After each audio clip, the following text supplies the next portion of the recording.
Hello, beta. So, good evening to all of you. In the last session, beta, we have completed a very important topic, economic value added. Okay. And thereafter, we have started a theoretical topic, but a very important topic because already question has been asked from that topic in the examination. And the topic name is responsibility accounting. In responsibility accounting, we have understood the meaning of responsibility accounting, organizational structure, and responsibility center. And the responsibility center has been further subdivided into four parts: cost center, revenue center, profit center, and the investment center. And a practical example, as given in the study material, has been done by us regarding the ITC. ITC is divided into several business units. It has delegated several departments, but investment center can be regarded as a strategic business unit only and only if the cost, revenue, and the assets purchase and disposal, each and every decision will be managed by that strategic business unit. Then we can regard it as an investment center or a strategic business unit. Okay. More or less in this chapter, you will find that department are either profit center or they are regarded as investment center, depending upon the work of that particular department. Okay, so chali beta. So let's start the lecture with some revision. On the last session, we are having two questions, MCQ question, two or three questions related to economic value added, and two or three questions are related with the responsibility accounting. Okay, so let's start the MCQ pattern first, and then we will move towards the next part of this particular chapter, that is non-financial models. Till now, we have studied ROI, RI, and economic value added. They consider only one aspect of the organization, and that is the financial factor. Okay, but nowadays you cannot bet only exclusively on financial factor. You need some intangible new capabilities also that we will discuss in detail. There are particularly four models under the head non-financial models. So we will start once our MCQ session is over. Okay, चलिए बेटा. तो मैं आपको कुछ MCQ देता हूं. Please try those MCQs and take your time. Don't answer in a hurry, beta. That is the key part. No? Don't answer in a hurry. Take your time. So it is question number 1. Company is calculating economic value added for the financial year 23-24. Okay. You have been given the provision for doubtful balance. As on 31st March 23, it is 10,000 rupee.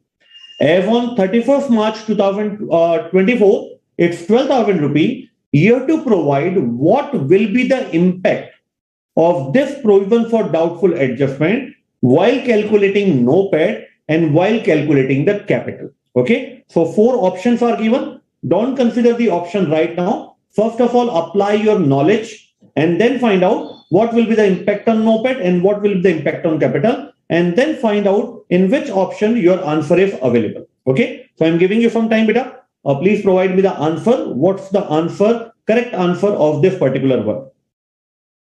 You can designate at A, B, C, D. Right? Although I have not written the same, but you can designate the same A, B, C, D.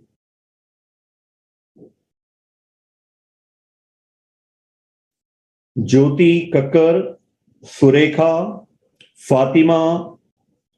Good evening, beta.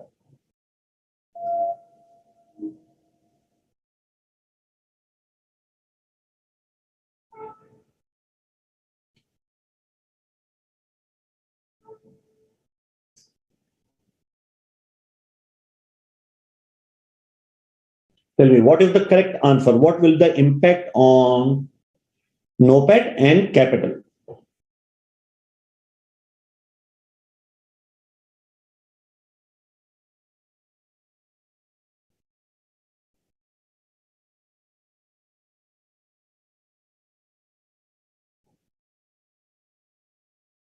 Okay, Jyoti, Shrivani, Dikshek have answered.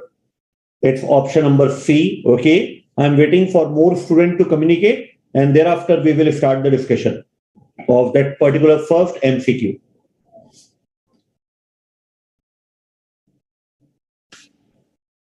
Fatima, Sureka, what's your answer, beta? What, according to you, is the correct answer of this particular MCQ? Seema Suresh, good evening, beta. Okay, it's option number C, 20,000 plus 10,000. Okay, Bhavin has also answered the same.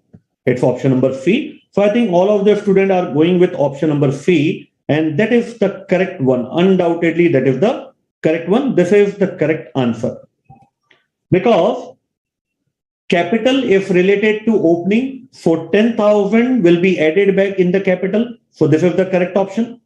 While the balance of provision for doubtful debt has been increased from 10,000 to 12,000. It means the new creation for provision for doubtful debt during the year 23-24 is rupee 2,000. Therefore, on NOPAT, the impact of 2,000 will be there. We will add back, we will increase the NOPAT, and in capital, we will also increase the capital. Since it's not related to economic capital, it's related to accounting capital. Okay, beta? Chilling. Now, question number 2. Again, you have to find out the economic value added for the financial year 22-23. Okay. Company has incurred R&D of 10,000 and 15,000 in 2021 and 21-22 respectively, which have been charged to the revenue. What will be the impact on NOPAT and capital?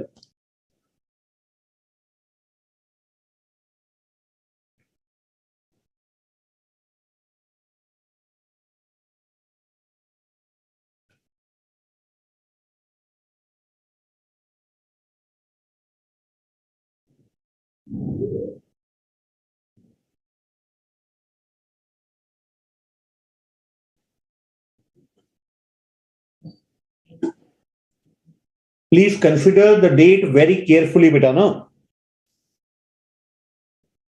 Don't assume anything. Each and everything is clearly given in the language part.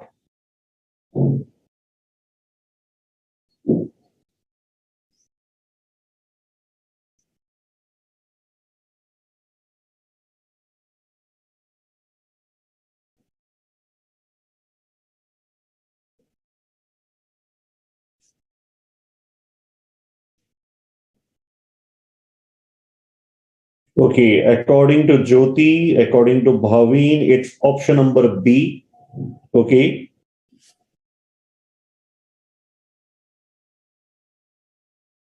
Please consider the date very, very carefully, beta. Na? It's very important to consider the date. Otherwise, you will provide me the wrong answer. Okay. Consider the date very carefully.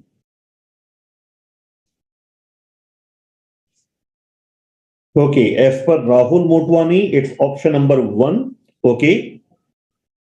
What's the view of other student? Shrivani, Dikshit, Seema Suresh, Fatima, Surekha. What's your view on this MCQ number 2?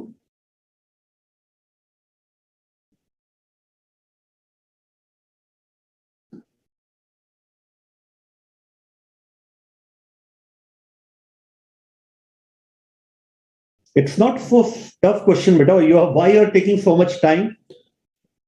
It's not so tough. Okay.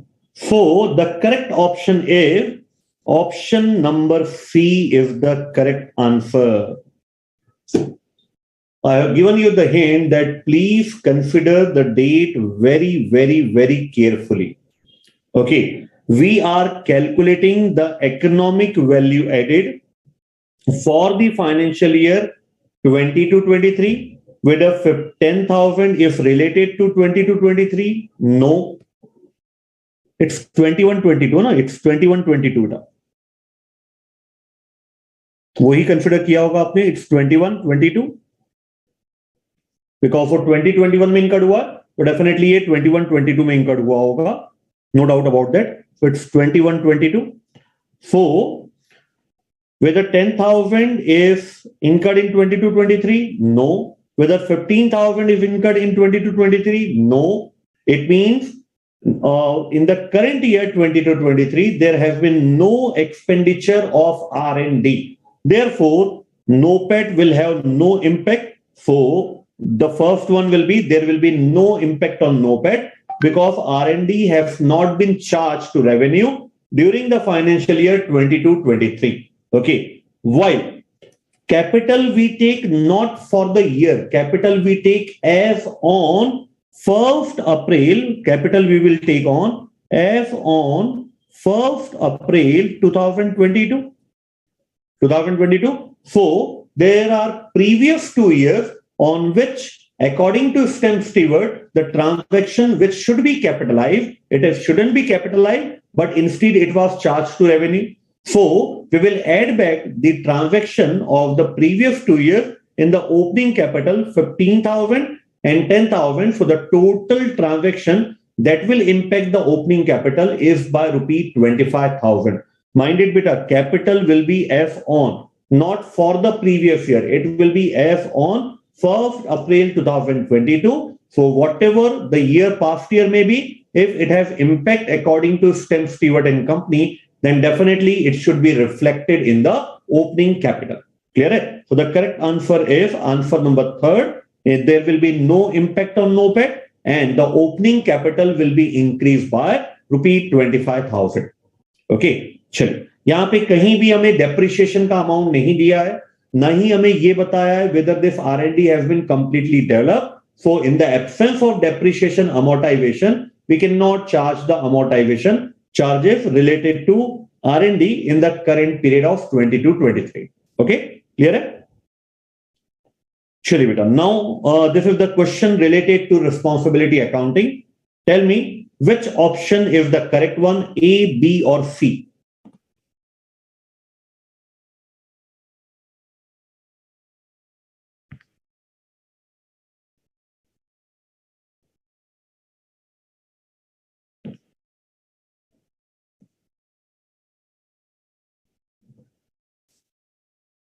If Mr. X, the manager of a purchase unit, plans the budget of his department, he is responsible for revenue center, cost center, or profit center. Tell me the option.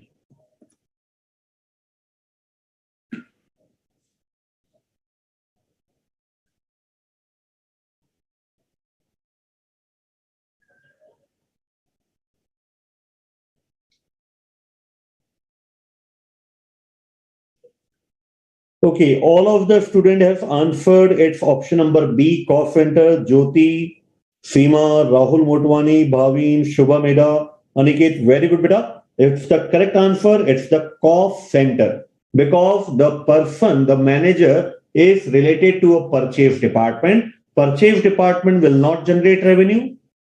Purchase department itself will not generate profit. So purchase department is only responsible for cost control or cost reduction. Beta, can you please tell me in this particular question, the department is a cost center. So whether the department is responsible for cost control or cost reduction?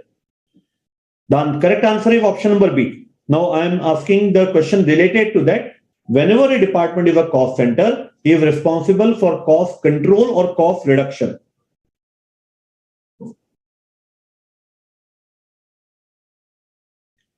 Okay, very good, beta. Both. Very good, Shivani. Not only the cost center will control the cost, but every effort will be put by the cost center how to reduce the cost without affecting the functionality and quality of the product. Clear, beta? Chलिए. So we will move to the next question. So the correct answer is cost center. Now next question. If Mr. Deepak, head of business operation in Taj Group of Hotel, responsible for generating a company sale, then he is a revenue center, cost center, profit center, or investment center.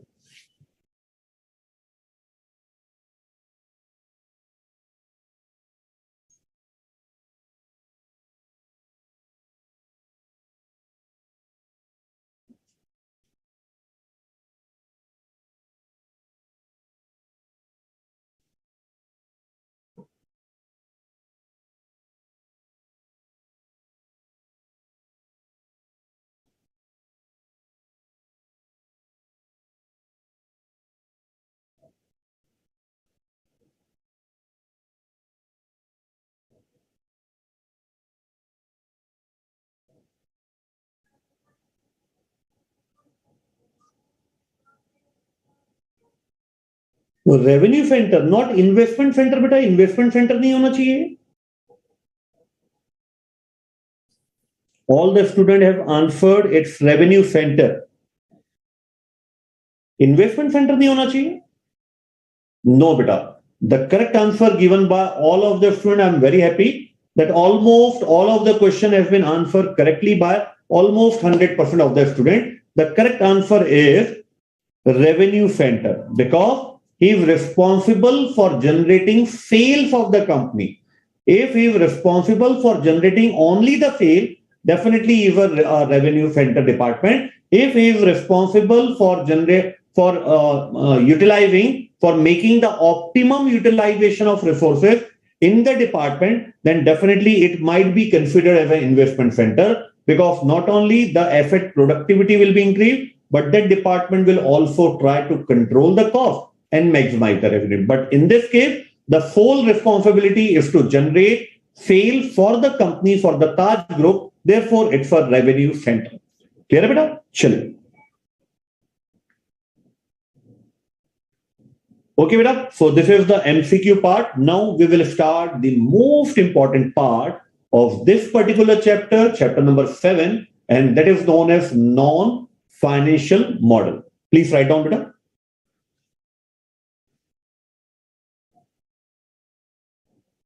Non-financial model.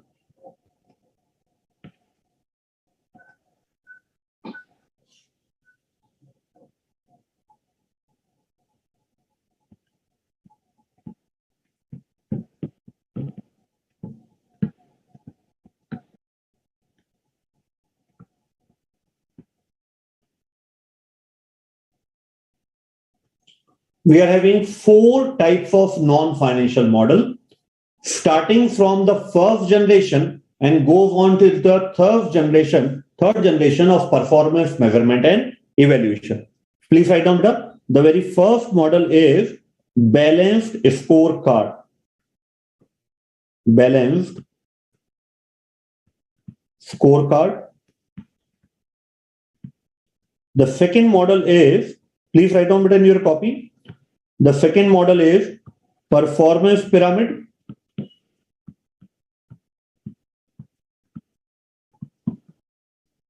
The third model is very, very important model, building block model.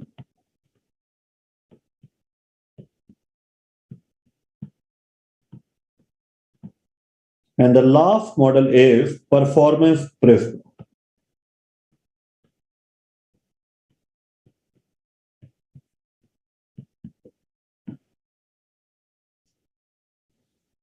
Okay, so there are 3 financial models known as ROI, RI, and economic value added. And the most important and the most conceptual is economic value added. Lot of adjustment are there thanks to STEM Stewart and Company who have provided this adjustment related to NOPAT and the capital.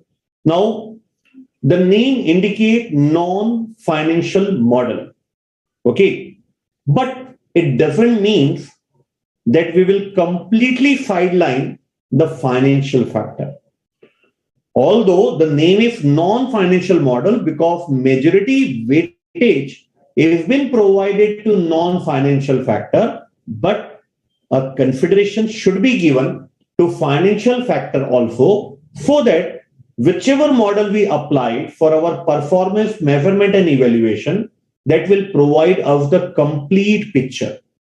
If only financial model is taken, that is a part of the complete picture.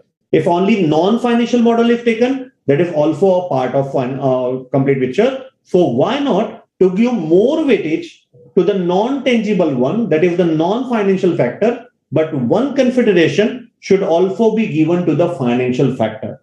So whether we are studying the balance scorecard, whether we are studying the performance pyramid, building block model, or performance prism, in each and every model, one corner of that performance measurement is also related to financial factor.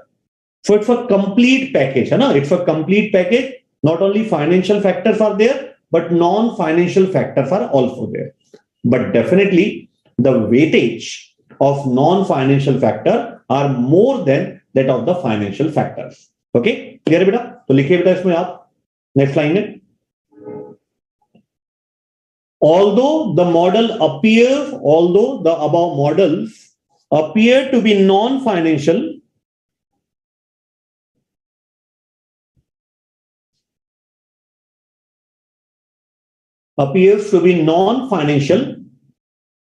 but to give a complete picture in every model, to give a complete picture in every model, comma, consideration is also being given to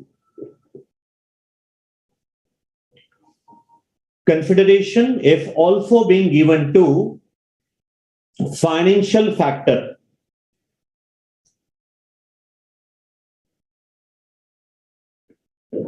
Okay, तो ये picture clear है बेटा आपको कि although we are studying the non-financial factor, but there are financial factor incorporated in each and every model, starting from balance scorecard and ending with the performance proof. Okay, chill. So now the question arises, for why we need non-financial model to measure the performance and evaluate the fee? Why we need non-financial factor? Can you please guide me, beta? I'm waiting for your response. Can you please guide me? Why do we need non-financial factor to measure the performance? We are the profit-oriented organization, so our target should be financial-oriented, and we are having three models: ROI, RI, and EVA. So why we are giving more weightage to non-financial model nowadays as compared to purely financial model? Can you provide me one or two logics, beta?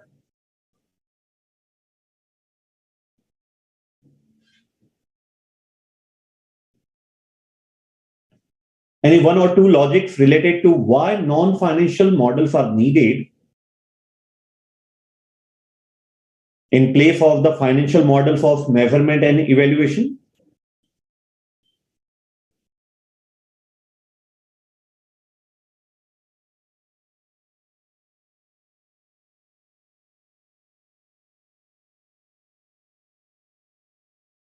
Okay, Geeta Patel. Okay, beta. This is the very first answer of today, Geeta. Na? Chaliye. Welcome to the class. Sustainability. Okay. Geeta, what do you mean by sustainability? Can you please explain? That's a very heavy word, although we will learn that word in the model triple bottom line available in this chapter. Can you please highlight what do you mean by sustainability?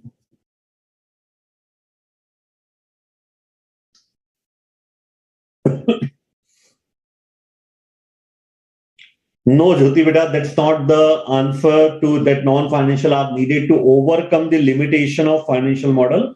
No, beta.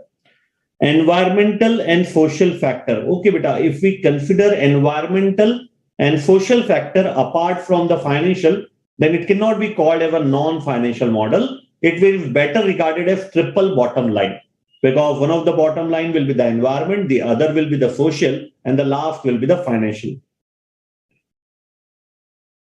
Okay, famous Suresh, I will accept your answer. Challenges faced due to competitive external factors, customer expectation. We need non-financial also. Okay. Very good, Bhavin. I will also accept your answer. Correct one. Shivani has given a very, very good answer. I am pronunciation 8. Factors in financial model are dependent on ultimately non-financial factor, like customer reliability make the sales sustain even if the tough period. Very good, beta. Very good. Yes, Fatima, that is the correct one. Chili beta, बहुत बढ़िया, very good. So each and everyone has tried their level best and almost give me the perfect answer that is required for this particular question. Why non-financial model? Gone are the days when organization incur huge capital expenditure on buying the latest plant and machinery to increase its productivity. So that whenever customer demand, we will be able to supply it before the stipulated point of time. Gone are the days when we are just focusing on increasing the wealth of the shareholder.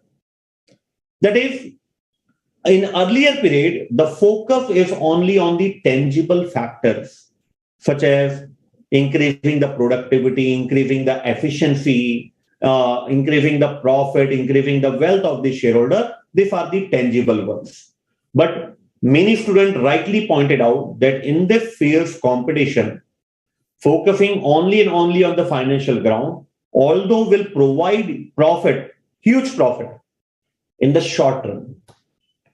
But अगर आप लंबे दूर के घोड़े बनना चाहते हैं, if you want to retain your business for a long period of time, then you should pay equal attention of intangible factors, intangible new capabilities, I would say. Because this terminology has been used by the Institute study material, the organization should try to produce new capabilities on intangible ground. Rightly pointed out by almost all of the students, one of the intangible new capability is working on our customers, making them loyal so that repeated sale can be done by them. No need of advertisement. If your existing customer are happy, they through mouth publicity definitely bring new customers also to our organization. So one new capability that has to be developed is customer retention, customer satisfaction, customer delight. Thinking about the customer, whether the performance of the department, although financially strong, but whether it satisfy our customer, whether the needs and requirement of our customer are fulfilled by that particular department is equally important as financial.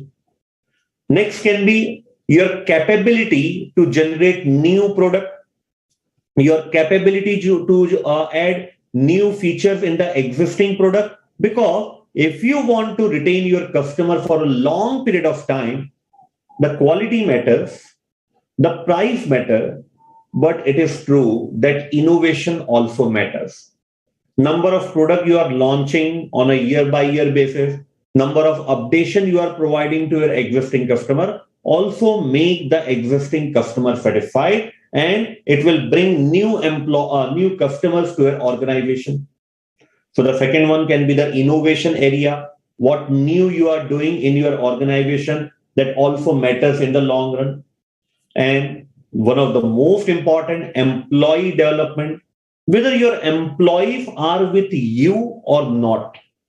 This will decide whether you will perform or not.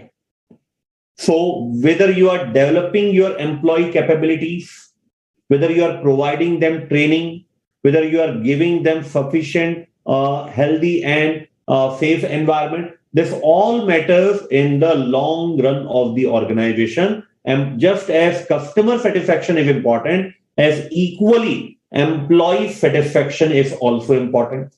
Can you please give me some concept based on which I can judge whether my employees are satisfied in the organization or not? Can you tell me some concept related to that to measure the employee satisfaction level?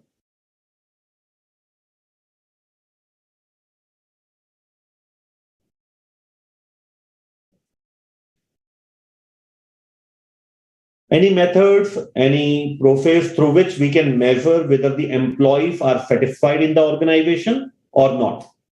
Whether that is related to health, safety, or the pay of the worker, or the extra facilities we are providing, training, development, so that they can enhance their skill.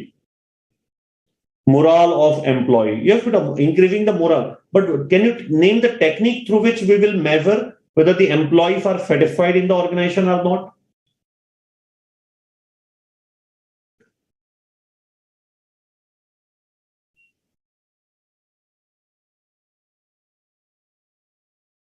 The technique, I'm giving you the name. This technique has been studied by you at the inter-level in the labor cost chapter. Very good. Employee turnover. The most important technique to measure whether your employees are satisfied with the policies, with the facilities of the organization or not. I'm not saying that if the employee turnover is zero, then only your employee are satisfied. Employee left for n number of reasons. Some can be the unavoidable reason. In case of female employees, if their husband job is transferred to some other city, they will take leave. Maternity leave they will take, or if the person is shifted from one city to another, if the person finds a better opportunity, much better opportunity in another, then you cannot control. But some percentage of labor turnover are due to dissatisfaction in the mind of the employee due to the policies of the organization regarding the employee. So a minimum labor turnover can be tolerated because some reasons are unavoidable in the hands of the organization. Death of the employee can be there. Due to that, labor turnover will be there. We have to replace a new employee in place of that worker. So there are n number of unavoidable reasons. For that, if the labor turnover is at minimum level as compared to the industry level, then definitely we will clap ourselves that yes, employee on employee front also, our employee are satisfied with the policy of the organization. Okay, so now earlier they are given only the instruction to follow this. Nowadays, whenever decisions are taken, even the operational level staff are also called in the meeting. And whenever a decision is to be finalized, their view on that decision is also taken into consideration so that they can feel that not only we are here in the organization just to follow the instruction, we are also a part of decision making team. Okay, so more responsibility will be gathered on them so that they can act like not like an employee but like an owner of the organization. सब अंदर का feeling वाला बात है बेटा. Okay, समझ में आया बेटा. तो ये रीजन है जिसके कारण हमें नॉन फाइनेंशियल फैक्टर्स की जरूरत पड़ती है. Okay, so I am giving you some time बेटा. There is a very good content in the study material regarding the reasons why we need non-financial model to measure the performance and evaluate the same. It can be easily asked in one of the requirement part for 5 marks. The question can be drafted in requirement part number A. You have been asked the financial model, either ROI, RI, or EVA. In the second part, you will be asked what are the shortcomings of the financial model due to which we need the non-financial model. And in the third part, they can give any of the four model to demonstrate the performance of the department. So for a straightforward theoretical question of 4 to 5 marks, this point is very, very important. Why we need non-financial factor. So please open page number 20, page number 7.20.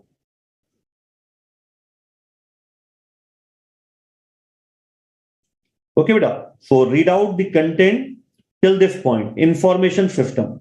यहां तक आप एक बार read out कीजिए. Start from here. In today's business environment, it's page number 7.20. Page number 7.20.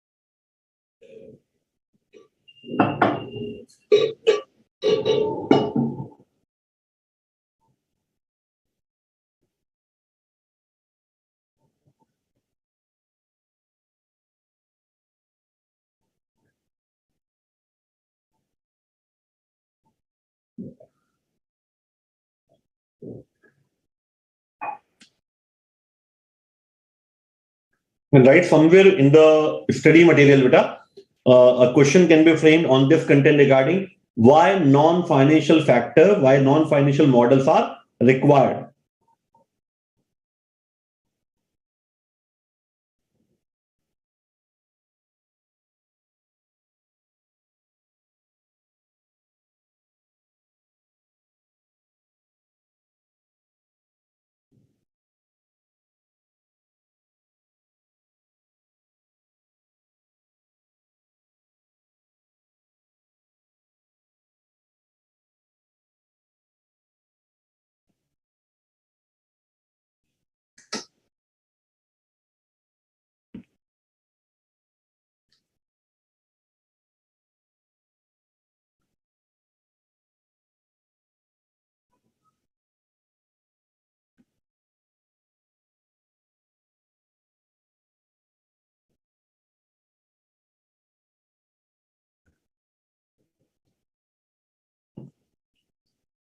Okay बेटा, चलिए तो copy में लिख दीजिए इसका question, why non financial models are required, why non financial models are required to measure the performance of the department.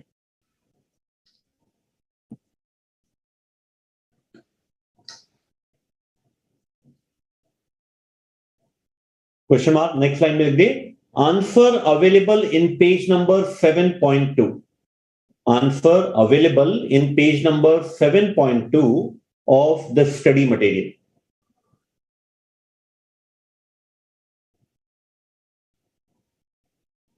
Okay, now we are going to start the very first non-financial model, that is the balance scorecard. Also called, this is the first generation non-financial model. सबसे पहले जो पूरे world में famous हुआ था in the form of non-financial model is this one, balance scorecard. Please give the heading in your copy, balance scorecard.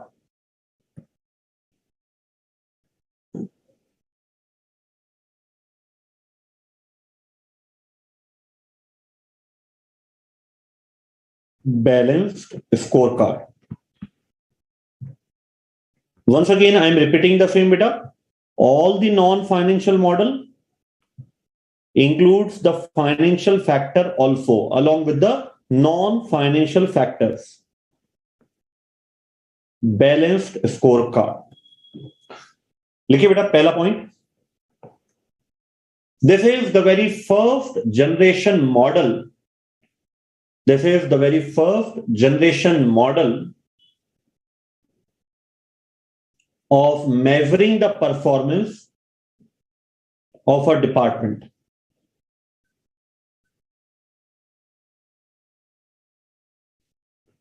Now, one thing very important, beta, many a times it has been seen in the Indian authors' books and especially in the international author books, they do not name the model of non-financial. They do not provide any hint. Just in the requirement part, they name the author who has developed such model. So it's equally important in all the four models that you should not know only the content of a particular model, you should also mug up, yaad rakna hi padega, you should also mug up the name of the author who has developed this non-financial model, है ना, क्योंकि कई बार देखा गया है सीधा वो straight forward लिख देते हैं, examining the above performance using Kaplan and Norton model. So हमें ये तो पता है बैलेंस स्कोर कार्ड क्या है, बट अगर हमें ऑथर का नाम नहीं पता होगा तो डेफिनेटली वो हम क्वेश्चन नहीं कर पाएंगे, है ना. So please write down second point. Balance score card was developed by Balance scorecard was developed by Kaplan and Nutton. I have highlighted the spelling on the screen, Kaplan and Norton.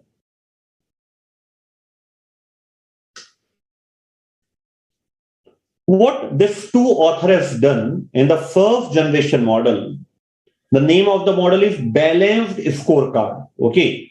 So their scorecard will be categorized into four headings. In other words, on the four areas, we will measure the performance of the department. Undoubtedly, the first area is the financial area. There are total four areas in which we are evaluating the performance of a department as per Kaplan and Norton, given in the model balance scorecard. So the very first one will be the financial model, financial factor, financial perspective. The other three are non-financial one. So the first one is financial. The second one is customer perspective. The second one is customer perspective. The third one is internal business perspective. Internal business perspective. And the last one is innovation and learning. Innovation and learning. And in this particular model, beta, you cannot change the sequence of the order, because when we study this particular topic, you will find out that based on financial perspective, the other three perspectives are dependent. Based on financial and customer perspective, internal perspectives are dependent. And learning and innovation will provide guidance to all the above three perspectives. So it is equally important to learn and remember this thing while writing the content in the examination in the proper sequence. The first will be the financial perspective, the second will be the customer perspective, the third will be the internal business perspective, and the fourth will be the learning and innovation. है ना? लिखिए बेटा, third point लिखिए. This model measures the performance of department. This model measures the performance of department into the following four perspectives. Into the following four perspectives. एक के बाद एक लिखिएगा बेटा ना, one by one. Write down next line. Financial perspective, financial perspective,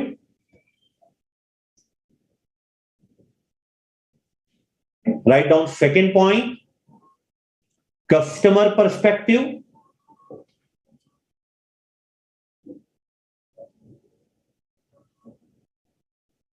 the next line third, internal business perspective,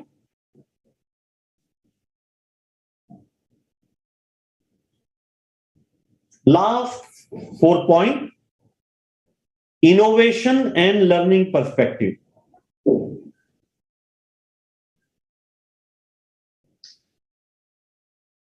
Innovation and learning perspective. Okay, so let's start the very first perspective, that is financial perspective.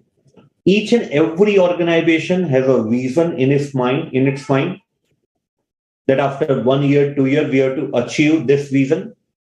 Okay, so financial perspective focus on whether the vision of the company is being translated now into the financial terms or not.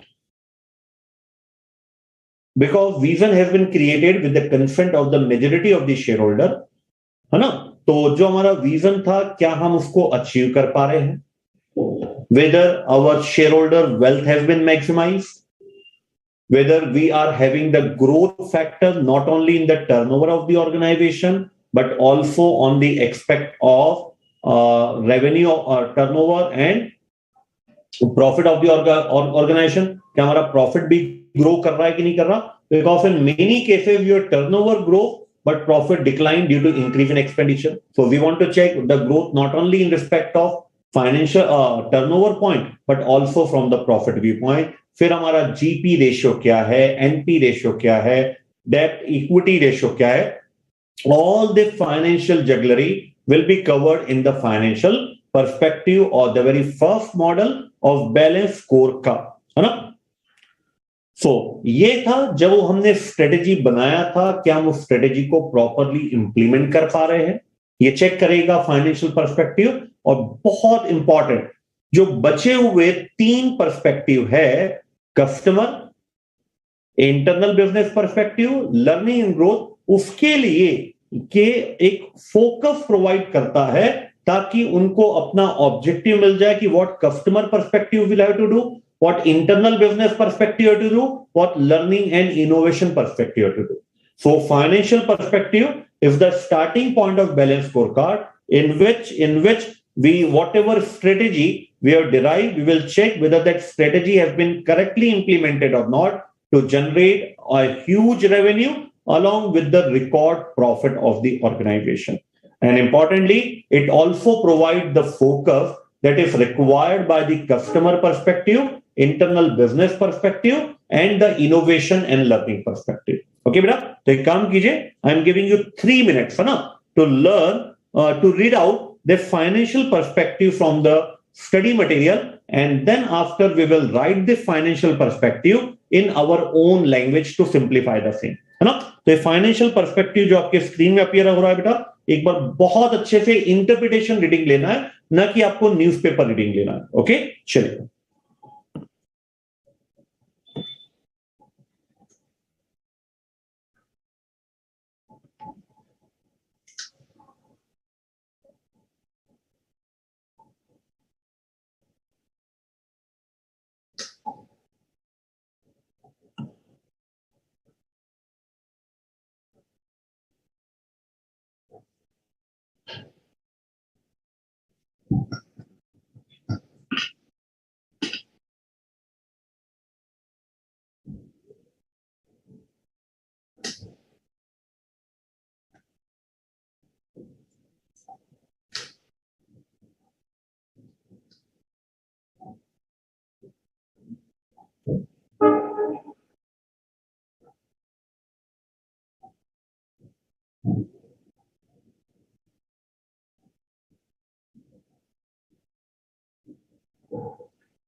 Okay बेटा, पढ़ लिया आपने? चलिए, now please write down the keywords in our own language.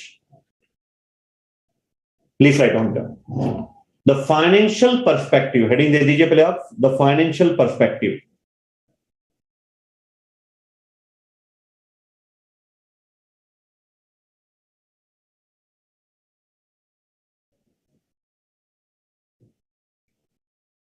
The financial perspective of the balance scorecard, the financial perspective of the balance scorecard will check whether the financial performance expected at the time of, whether the financial performance expected at the time of selection of strategy, expected at the time of selection of strategy has been delivered by the departmental manager or not.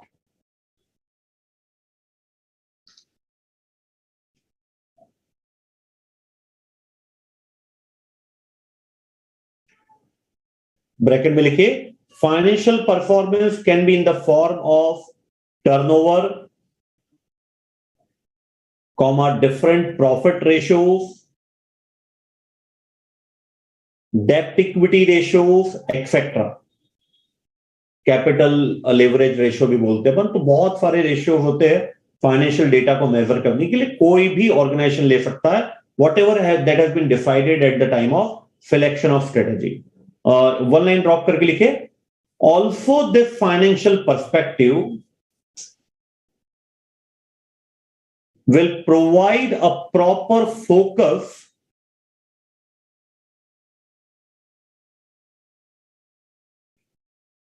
so that the remaining three perspectives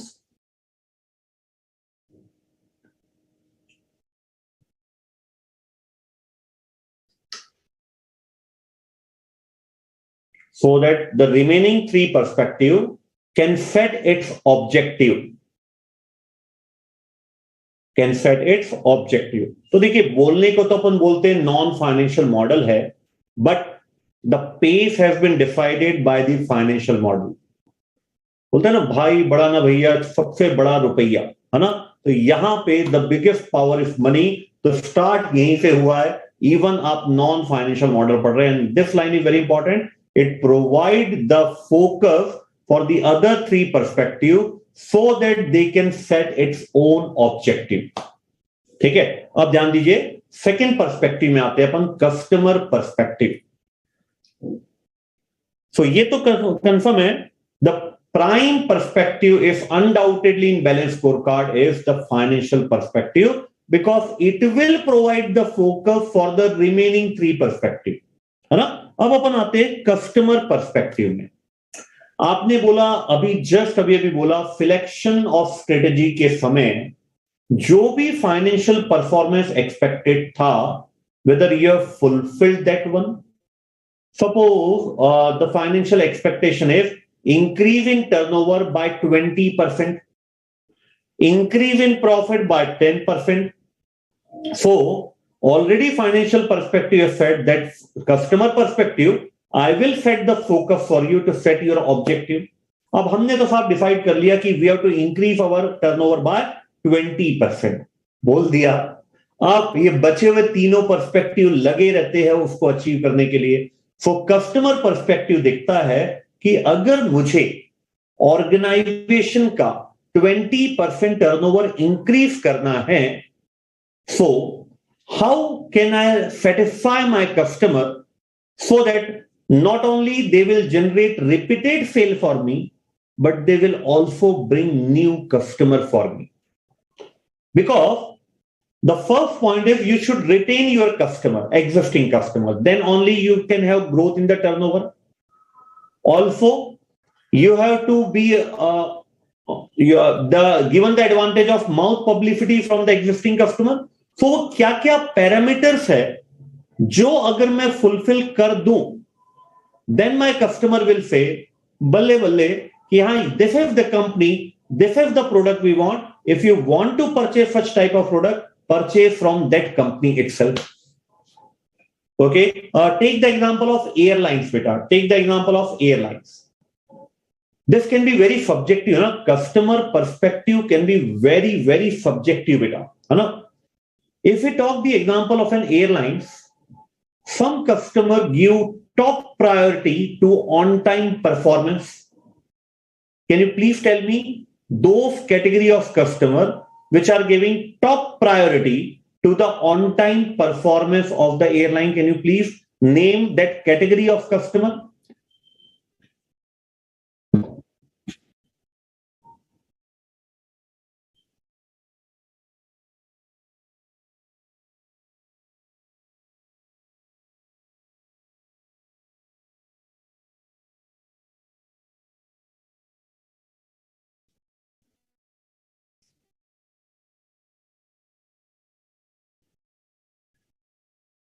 बोलिए बेटा, give me the answer.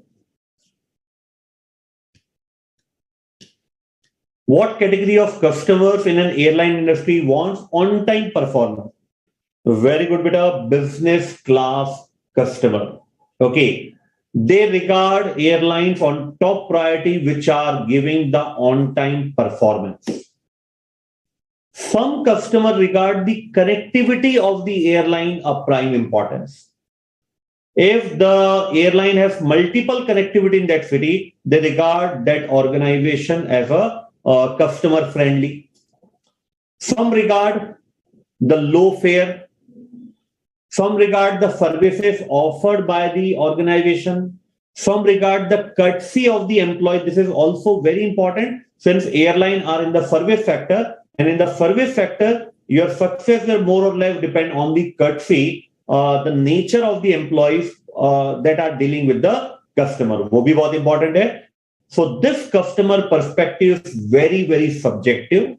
It differs from industry to industry, and even it differs from customer to customer. Yes, definitely. It differs from customer to customer. Because whenever you are taking any coaching or any resources for studying a particular subject, some student customer perspective is if the faculty complete the syllabus in less time, then the faculty is super. Some student perspective can be if the faculty covers not only the study material, but also the other publication of the ICI, that faculty will be a very good one. If the faculty give more practical example, connect the theory to the real life, then the faculty will be a good one. So what I mean to say, customer perspective is very subjective. But although institute has provided us some guideline that if this are the point, you can consider such point under customer perspective. Okay, but always remember, beta, this is a subjective paper. It's not necessary. I am giving this statement with full responsibility, with full responsibility. ICI is not expecting that whatever has been written on the study material, whatever has been printed on the suggested answer, the student should have written the same answer. No. Why? No, not possible. Because since this is a subjective matter, on the same point, different student can have different opinion on the same. Why should have the same answer? Therefore, in the recent suggested answer, you will find that a common line is running after each and every question. Alternate answers are also valid, provided it is properly justified. And especially for this chapter, beta, this is full to subjective matter. So what matters to one customer doesn't matter to another one. If I'm going on a holiday and if the flight is delayed by 30 minutes or 1 hour, it doesn't bother me much. It doesn't bother me much because I'm not a business class customer who is going for a meeting. I'm going for a holiday. So it's acceptable for me that it will be delayed by half an hour. Okay. But for a business class employee, the on-time performance is the most crucial. they do not check the price of the flight. They just check the brand name. If it is the brand name, now in their mind, it is established that they will provide the on-time performance. We will reach the destination on time, whatever the situation is. Okay समझ में आया बेटा? तो आप एक बार पढ़िए बेटा customer perspective को, that is given in page number 7.21, and then we will write down this concept in our own words. Page number 7.21 में सिर्फ और सिर्फ customer perspective. Do not read, do not interpret right now the internal business perspective.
Okay, beta. Now please give the heading customer perspective. Customer perspective.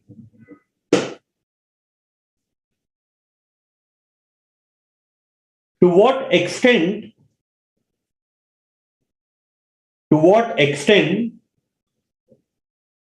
the customer needs and demand are fulfilled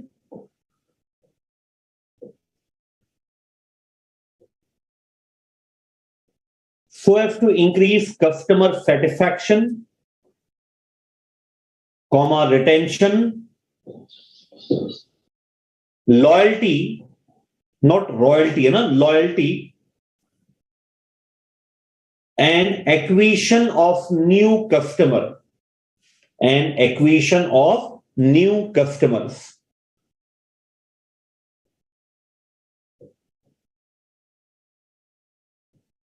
Next line में लिखे, the following are some of the parameters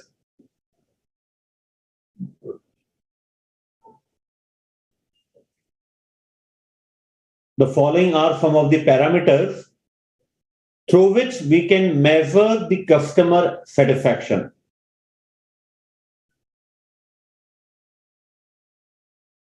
bracket में लिखिए, although this parameter differs from customer to customer. Although this parameter differs from customer to customer. Bracket close.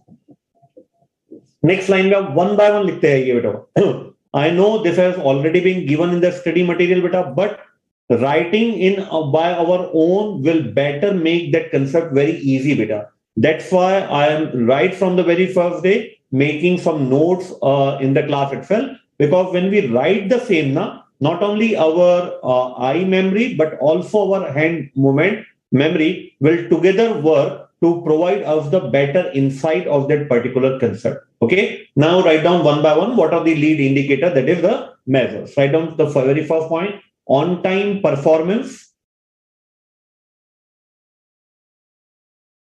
Next point, on-site service. This is also very important. On-site service. Suppose I have purchased an AquaGuard and a water purifier.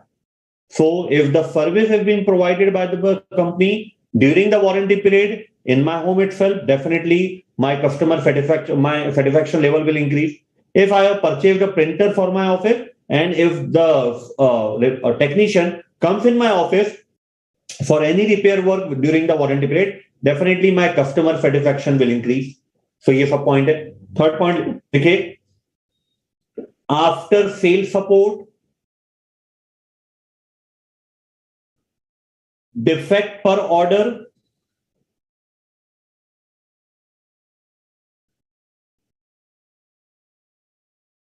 Last लिख दीजिए free shipment. क्या ये matter करता है बेटा? Can you give me one example? Have you experienced this one, free shipment? Suppose you are purchasing goods worth rupees 5,000 online. Might be, it happens to me multiple times. If I am purchasing goods worth rupees 5,000, but if that particular website charges me even 50 rupees for delivery charges or 100 rupees for delivery charges, I am not happy to pay that delivery charges. What I am expecting, that if I am purchasing the goods, I am expecting free delivery at my particular designated location.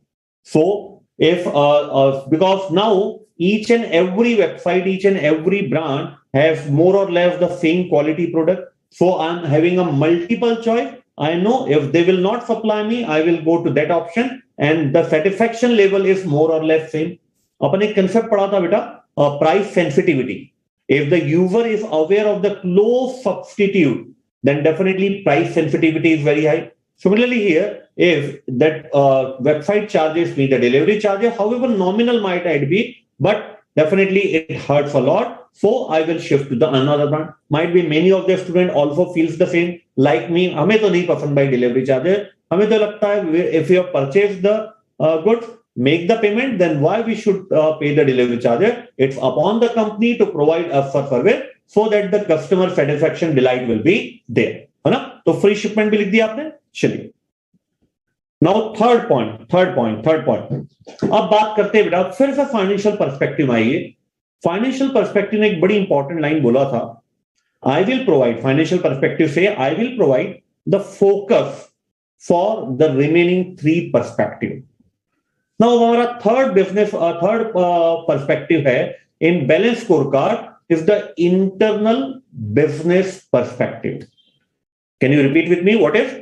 It's internal business perspective. Now, please listen very carefully, बेटा. ये जो third internal business perspective है ना, is not living for itself. वो अपने लिए नहीं जी रहा है. वो जी रहा है जो फाइनेंशियल पर्सपेक्टिव ने अपने लिए टारगेट सेट किया है, जो कस्टमर पर्सपेक्टिव ने अपने लिए टारगेट सेट किया है. How I can contribute so that the financial perspective and the customer perspective can be achieved. How I will contribute so that financial perspective and the customer perspective will achieve.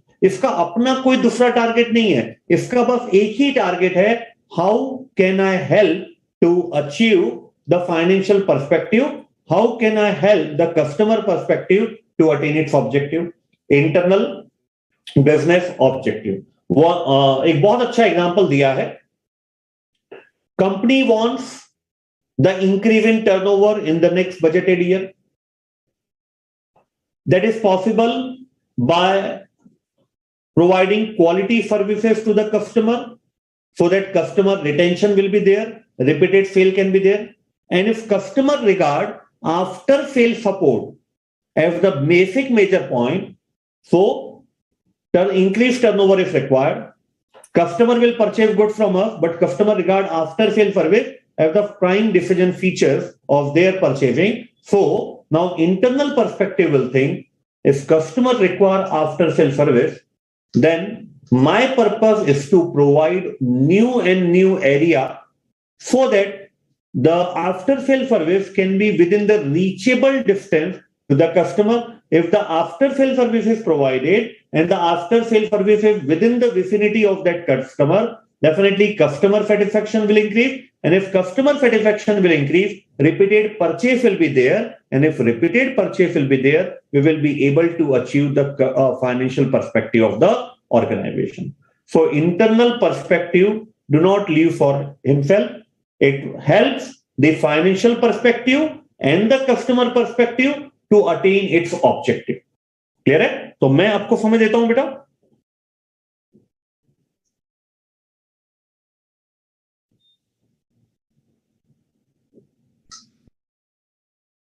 Okay, one student from Dubai has given me a practical example of free shipment. No, that sir, last year a brand is there in Dubai, Noon, gave free delivery for groceries in Dubai. So the Dubai customer got used to order groceries online. But this year they are charging now, so people stop ordering them and it's going in loss now. So see the importance of free shipment, that free shipment also contribute to the customer satisfaction or the retention of your existing employees, existing customer, sorry. So now beta, I'm giving you again time to read out the content of internal business perspective. I will give you only 2 or 3 minutes for this para, because already we have discussed a lot about internal business perspective. Just read out the ICI content and then we will write down this concept in our own word and we'll move towards last perspective, that is learning and growth perspective. Okay, so 2 to 3 minutes are available with you.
Okay, beta. Now please write down. You're adding internal business perspective. Internal business perspective. This stage identify those processes and activities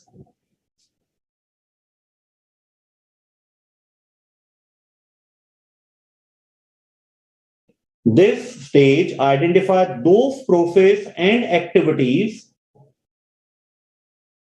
comma, so that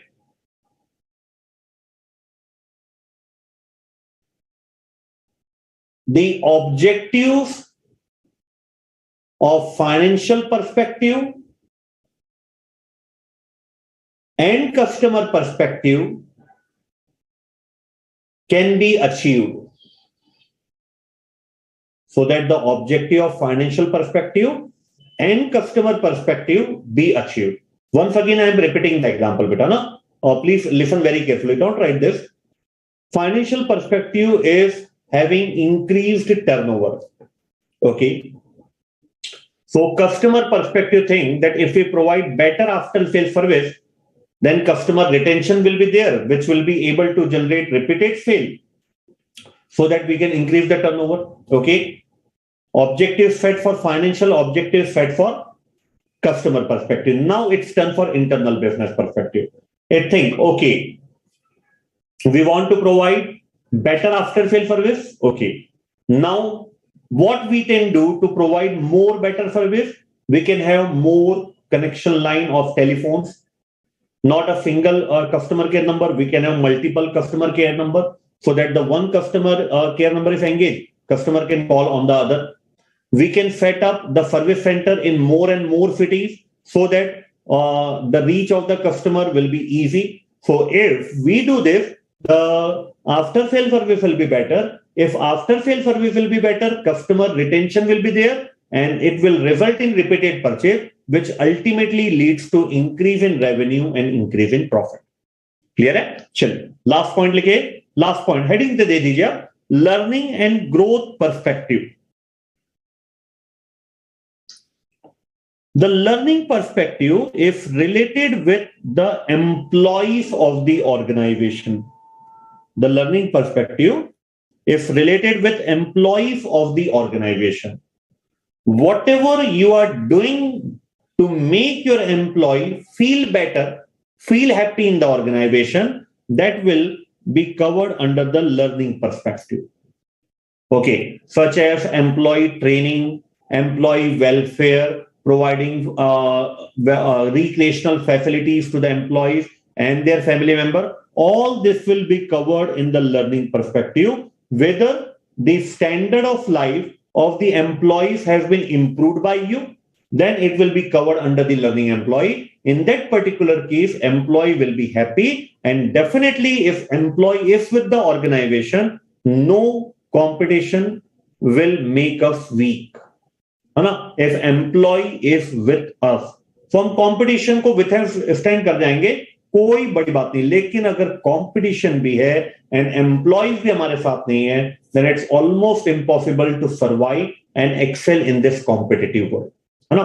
तो जो fourth perspective बेटा, इसमें दो चीज आती है, employ भी आता है एंड दूसरा ग्रोथ पर्सपेक्टिव भी आता है. आप क्या नया कर रहे हो, आप क्या नया कर रहे हो, what new are being developed by you, are doing by you. Mind it बेटा, it's not necessary that it must be new to the market.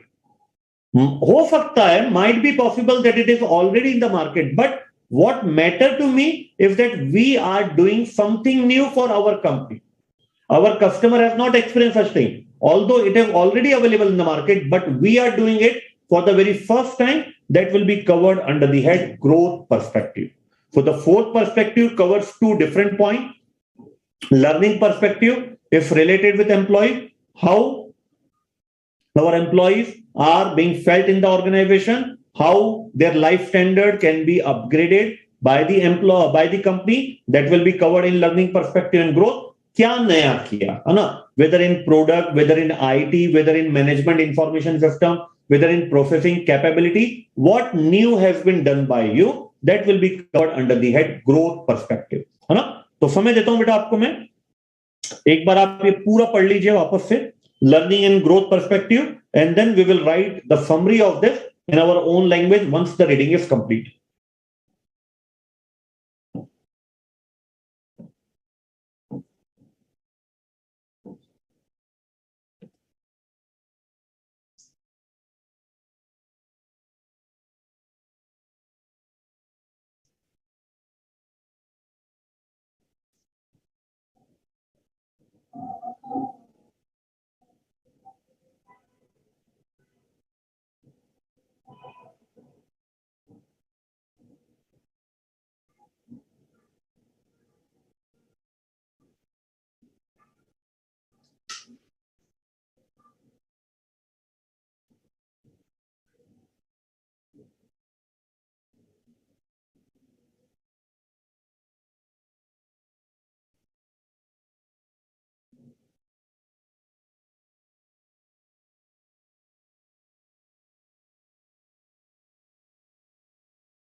Okay, beta. Now please write down learning and growth perspective. I think we are already given that.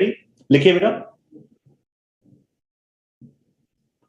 This stage provides the infrastructure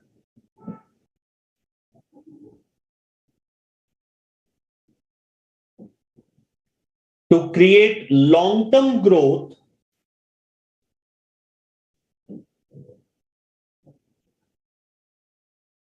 comma, which are necessary to achieve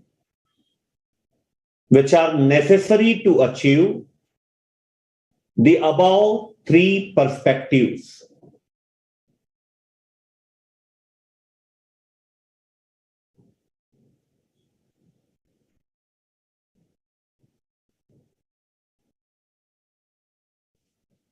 Next line में लिखे the learning and growth come from the following three principal sources.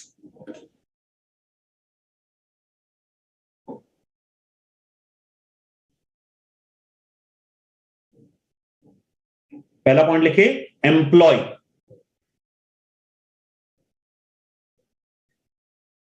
इसमें dash करके लिखे employ training comma employ satisfaction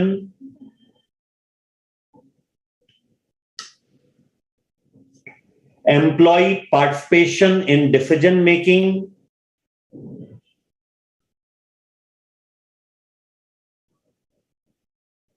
etcetera. Second principal source लिखिए बेटा upgradation of information system capabilities.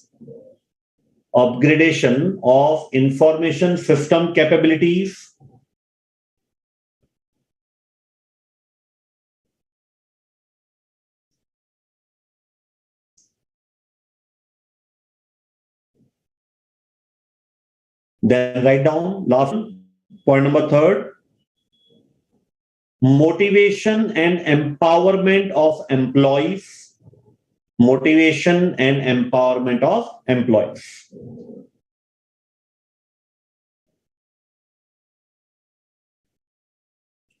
Now, this is very important. That is given in page number 7.22.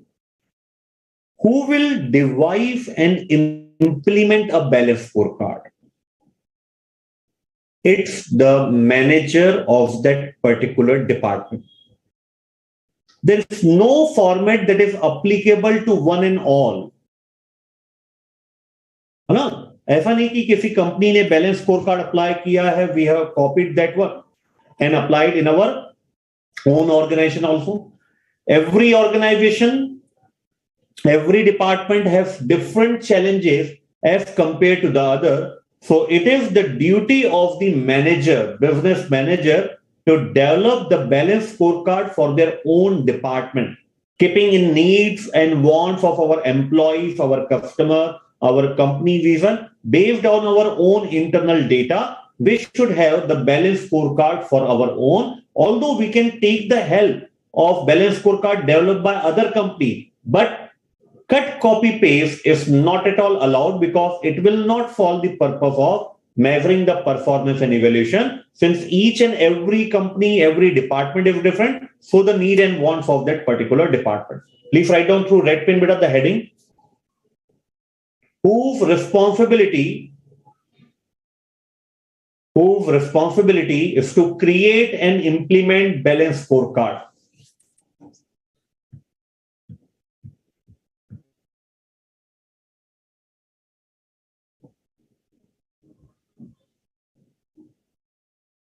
Question mark. अब normal pen से लिखिए बेटा next line में. It's the departmental manager responsibility. It's the departmental manager responsibility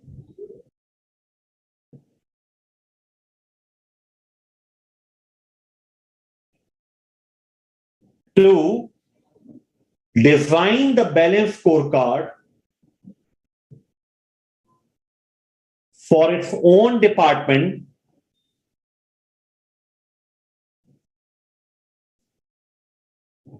Because every company needs are different.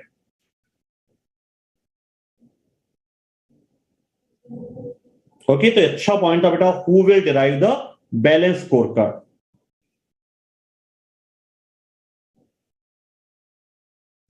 अब आपको एक example दिया हुआ है इन पेज नंबर 7.23, है ना. This is a very good one बेटा, है ना. आप मान के चलिए, although balance score card will differ from company to company, same will be applied as a student. Balance scorecard of one question cannot be applied blindly in the other question because each question will have different information. But as per my personal opinion, if you follow this particular pro forma of balance scorecard, you can gain 60% of the knowledge. Now, only the addition you have to make on the spot in those 3 hours will belong to 30 to 40%. 60% of the content of the structure of the balance scorecard of different companies and for a student for different question will more or less be same. So it's very, very important, beta, that how to develop the balance scorecard. Okay. So 4 perspectives already been divided. Now, as a student, as a professional accountant, you have to derive on your own the objectives of that perspective, how to measure the objective of that perspective, and what is the target numerically, and what is the target numerically, है ना. So लिखिए बेटा, how to prepare a balanced scorecard.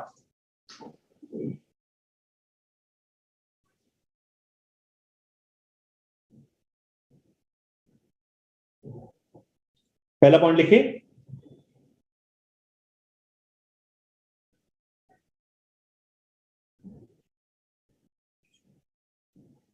there should be minimum 4 column. There should be minimum 4 column in balance scorecard.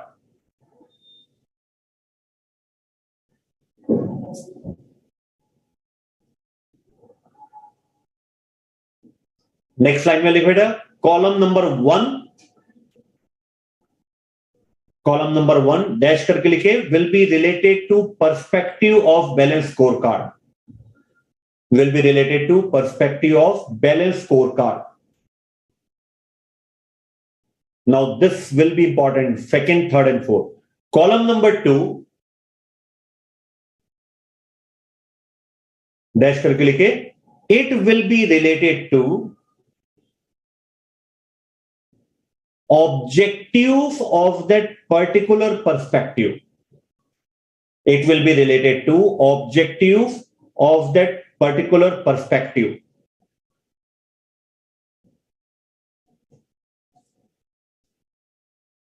Next line, column number 3,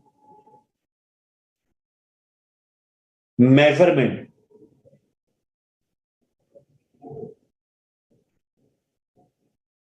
इसमें लिखे dash करके, how we can major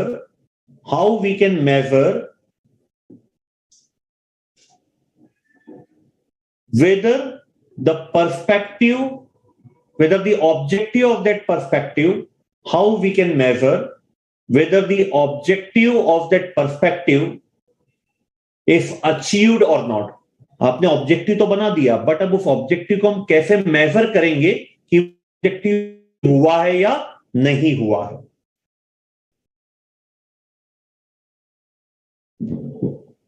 next line में लिखे, column number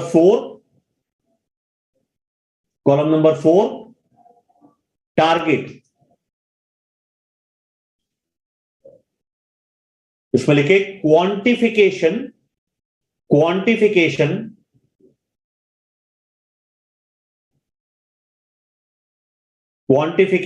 of measurement, quantification of measures taken, ऐसा लिख दो, quantification of measures taken.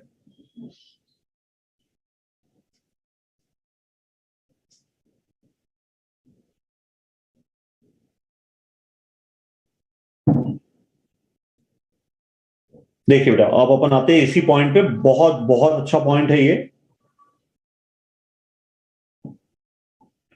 सबसे पहले फाइनेंशियल पर्सपेक्टिव की बात करते हैं। They have given that share holder wants to improve the ROI.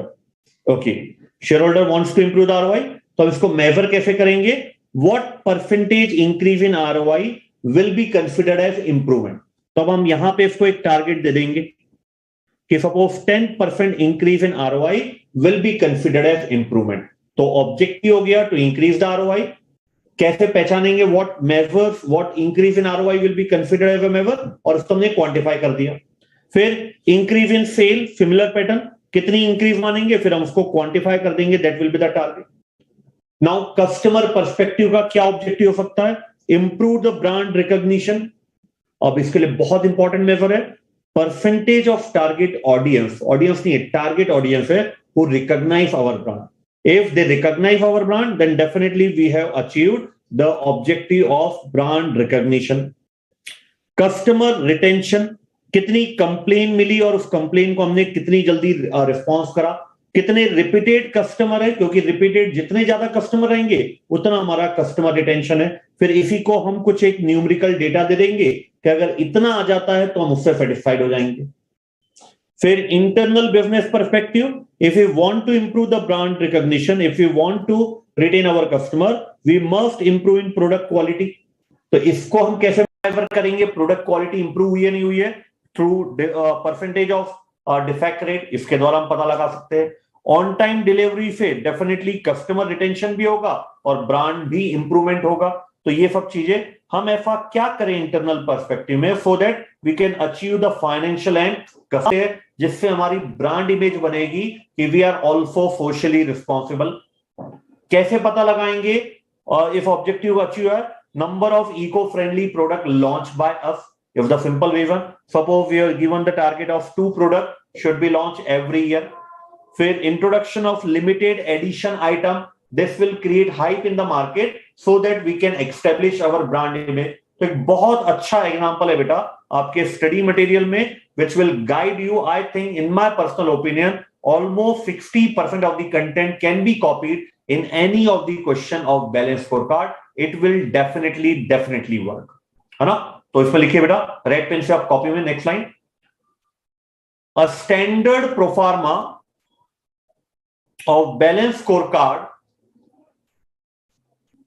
A standard proforma of balance score card is given in page number 7.23.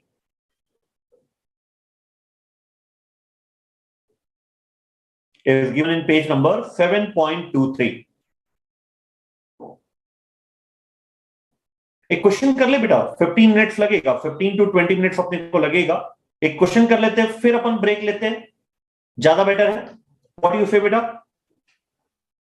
Please communicate whether you require break now. Shivani beta, in this particular chapter, we are measuring the performance of department. Although somewhere the company word may be used in the model and by me also, but the intention is departmental measurement evaluation. Okay बेटा, चलिए एक question ले लेते हैं। Thank you for your support बेटा। आइए आप illustration number 3, as usual our pattern is we will read this question combinedly, then I will give you the time. Promise to yourself beta that you will not look at the answer solution part, है ना? Because you look at the solution part, our purpose is not for. I will give you sufficient time, 5 to 7 minutes, to think this question on your own, and then we will discuss. Okay, so in the coming 15, we will wind up this illustration number 2, then we'll take a break, and then we will start a altogether new model, that is performance pyramid, a comparatively simple model when compared with balanced scorecard. Okay, so let's have a reading of this.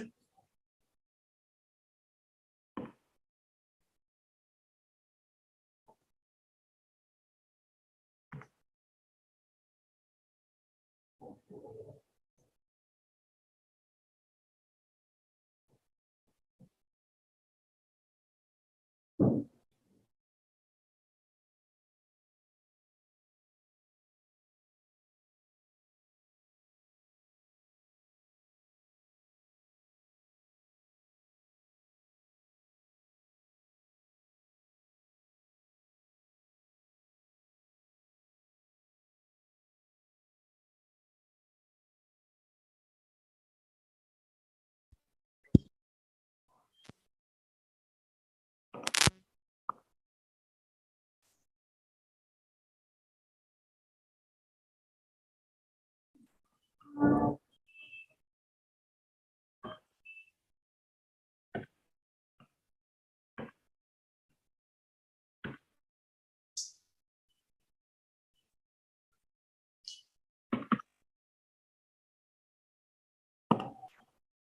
beta.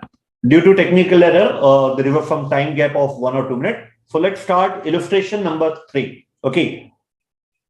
So standard telecom company का एक question है in which you are supposed to be very alert while dealing with the question, because there are some points which are linkable to one perspective to the other perspective. Okay. So देखिए बेटा, start करते हैं question को. Standard Telecom Limited is a leading cellular service provider having a global presence. So the name of the company is Standard Telecom Limited. It aims to be the most innovative and trusted telecom company in the world. Very good. To achieve this aim, it is constantly working on its overall function. It is trying to adopt the best management practices in the world. बहुत बड़ी बड़ी बातें कर लिया. Now coming to the data. Following are some information related to company performance for a particular period. This is particular. Current year में हमारा ये performance रहा है, जबकि बेस ईयर मतलब आप प्रीवियस ईयर मान सकते हैं. And this is our target. So ध्यान से सुनिएगा बेटा, ये हमारा प्रीवियस ईयर था, बेस ईयर था. हमने अपने आप को एक टारगेट दिया था कि बेस ईयर के कंपैरिजन में हम ये टारगेट अचीव करेंगे. And this is our actual performance. Understood that? Base year मतलब जब हमने अपना साल स्टार्ट किया था तो लास्ट ईयर मान सकते हो आप. टारगेट मतलब इस साल का जो हमने अपने आप को टारगेट दिया था. करंट ईयर मतलब this is the actual performance we have achieved. Operating ratio, our target is to reduce it to 50%, while the previous year it is 54%, while the current year performance is 60%. Okay. Average revenue per user. My client is a cellular company provider. Average revenue per user, we have the target to increase it to 250, while the actual target we achieved is 225, better as compared to the previous year of 210. Unresolved consumer complaint, customer relationship center, employee coverage under training program, analyze the performance of the company using the balanced scorecard approach. तो एक काम करते हैं बेटा, इसको दो part में bifurcate करते हैं. First of all, without seeing the calculation part, इसको आप भूल जाइए अभी, फॉरगेट अबाउट दिस. इसको अभी भूल जाइए for the time being. First of all, bifurcate this 5 points into different perspective. सबसे पहले इन 5 पॉइंट को बाइफरकेट करके मुझे बताइए which point will be covered in financial, customer, internal business perspective and learning and growth perspective. Once this is over, then we will look at the numerical data. Okay, so I'm giving you 2 to 3 minutes to solve this particular point. जो 5 particulars के point हमें दिए, bifurcate those point into financial, customer, internal and learning and growth, and thereafter we will go with the numerical data.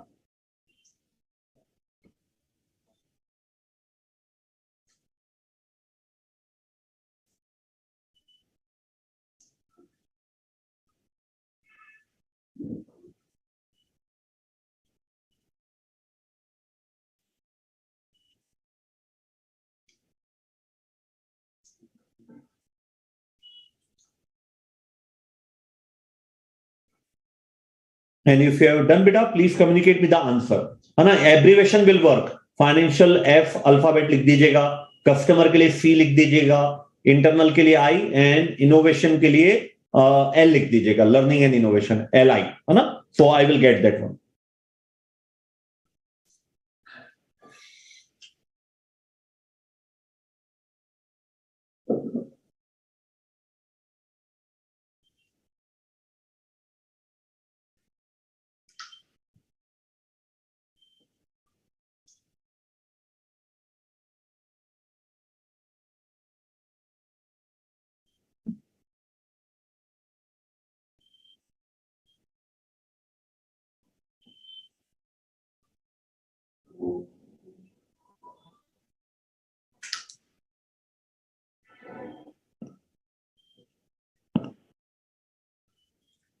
Okay, the first one is financial. Okay, according to Jyoti, second customer, third internal, fourth learning, and fifth is also learning. Okay, Aniket, first and two are financial according to Aniket.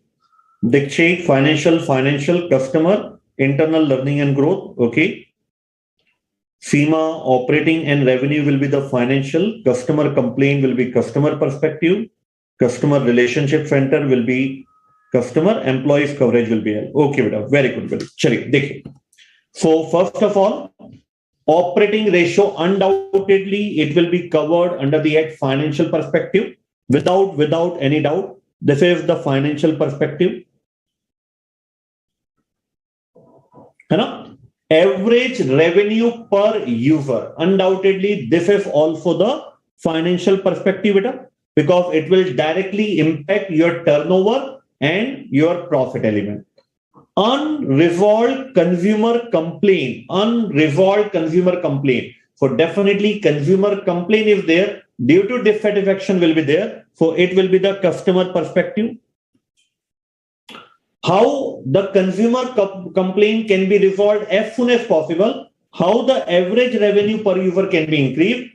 For internal perspective, think that if more and more customer relationship center can be established, not only the consumer complaint can be resolved in a fast manner, but also the average revenue user will increase. So definitely it will be covered under the innovation aid, internal learning perspective. And employee coverage, undoubtedly employee coverage will be covered under learning and growth perspective.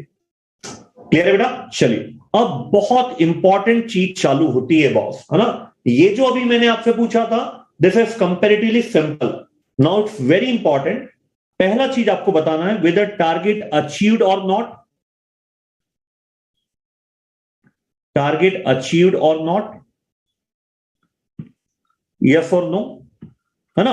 फिर इसके साथ बहुत important आपको linkage करना है.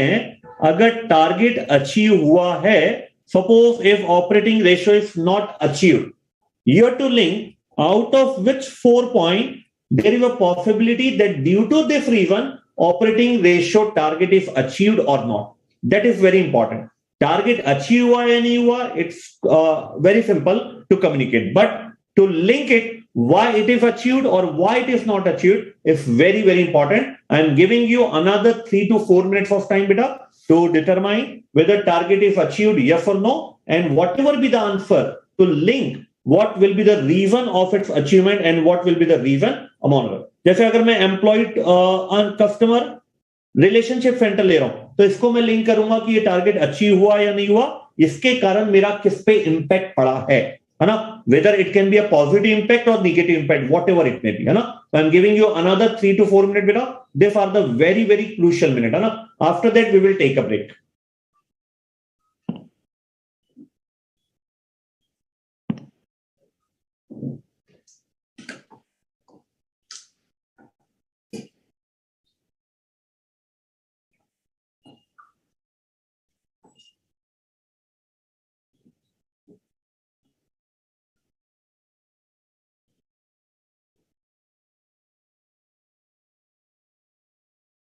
Linkage is very important बेटा ना. कोई भी टारगेट अगर आपका अचीव हुआ है नहीं हुआ है, उसको बचे हुए 4 में से किसी एक के साथ आप लिंक करिएगा.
चलिए बेटा, अब स्टार्ट करता हूं मैं, ध्यान दीजिएगा, पूरा अटेंशन इधर दीजिएगा बेटा। Very very important discussion is going on, है ना।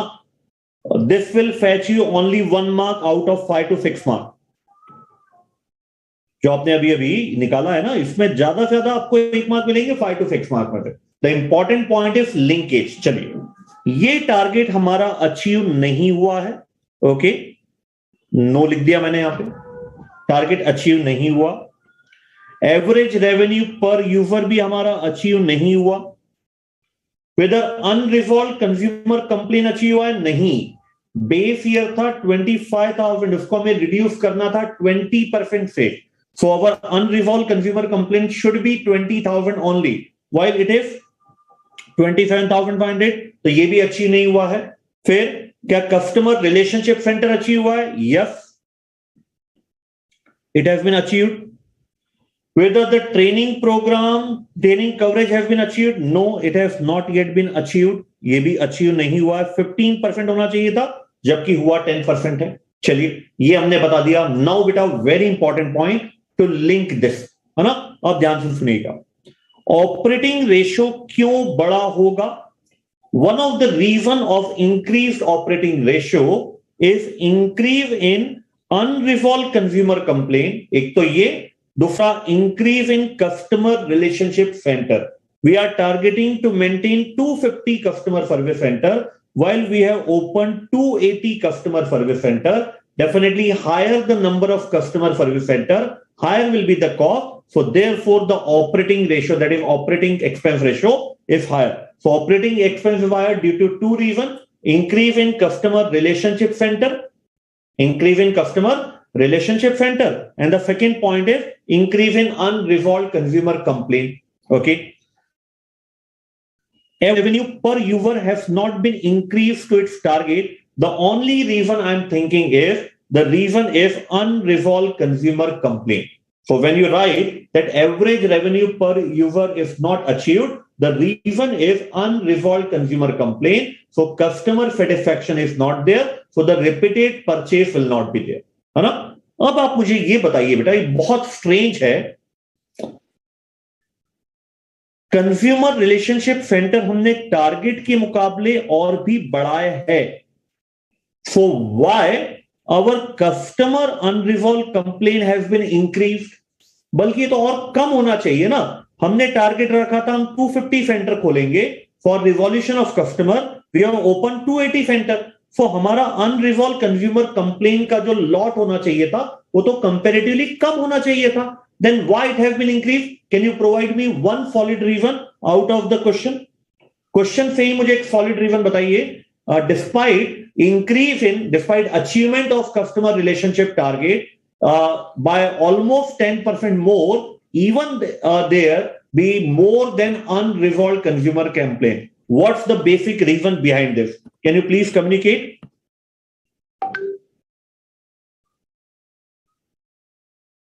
Very good beta, Sima Suresh, ultimate beta, very good.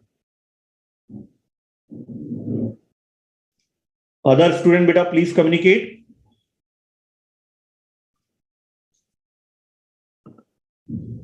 What's the reason, है ना। हमने कस्टमर रिलेशनशिप सेंटर बढ़ाया है, टारगेट भी अचीव किया, टारगेट से ज्यादा कस्टमर रिलेशनशिप सेंटर खोले तो हमारी कंज्यूमर कंप्लेन तो और जल्दी रिजॉल्व होना चाहिए, but they have not been resolve.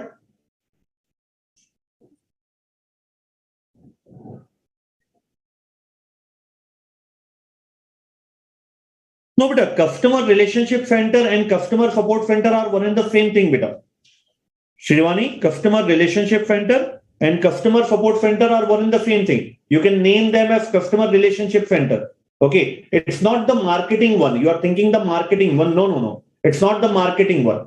Because if we have classified in internal business perspective, then definitely it will be able to achieve the customer perspective, that is resolving the consumer complaint. So in that sense, it is customer service center itself.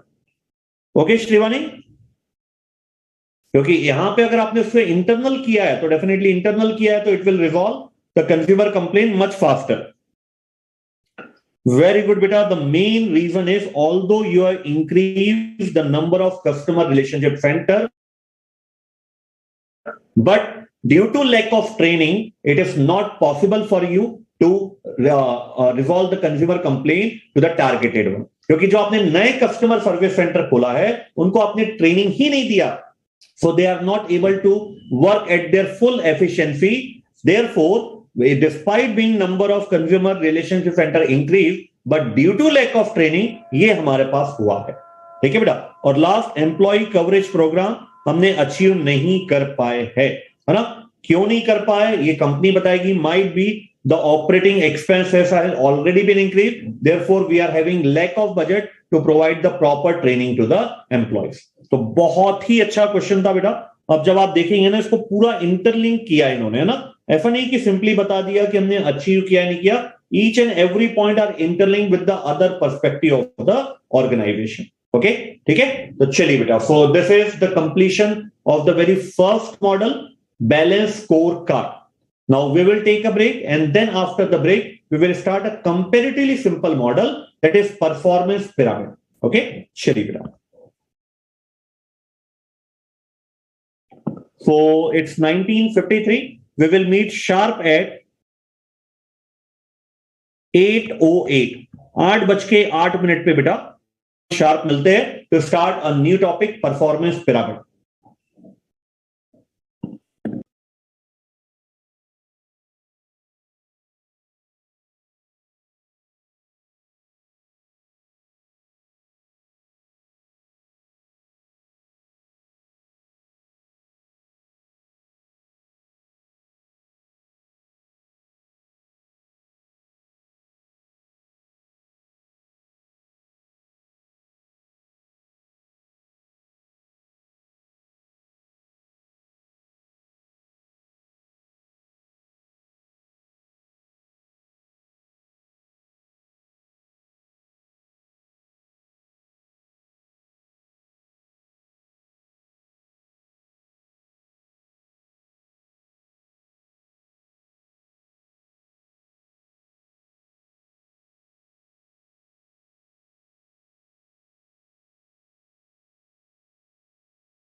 Okay, beta. So welcome back.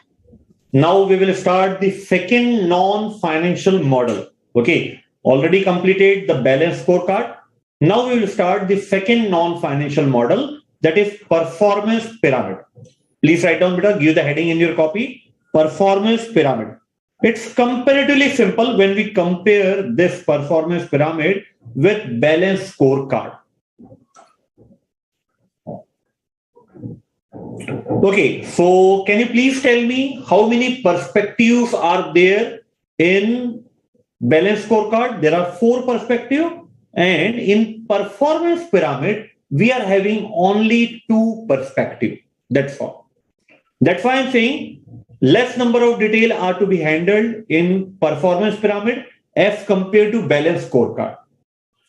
Another point which makes performance pyramid much simple then balance scorecard, nowhere prescribed. Then in financial perspective, what will appear specifically? They have given the meaning. What can be appear in financial perspective? What can be appear in customer perspective? But they have not provided us the exhaustive list.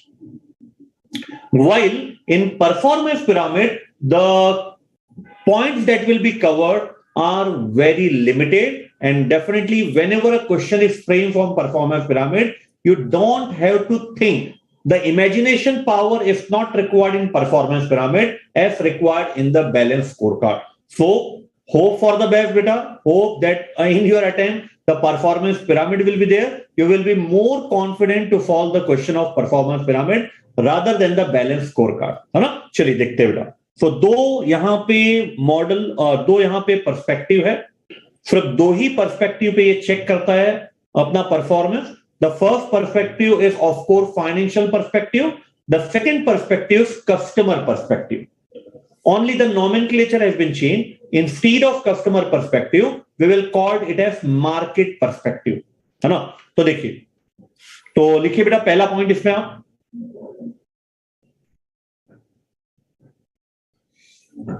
This concept was given by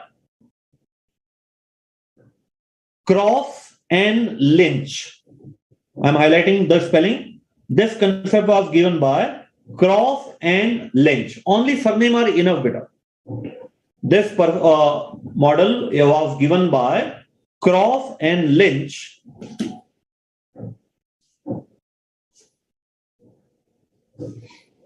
Second point लिखे.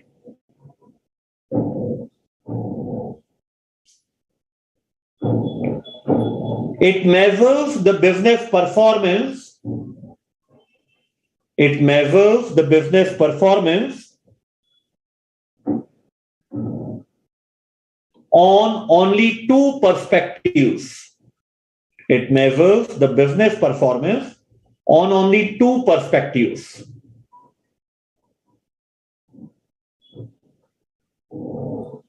Dash करके लिखे financial and customer.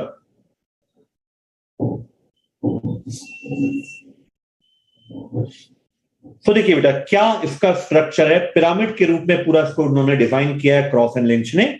Objective will flow from top to bottom.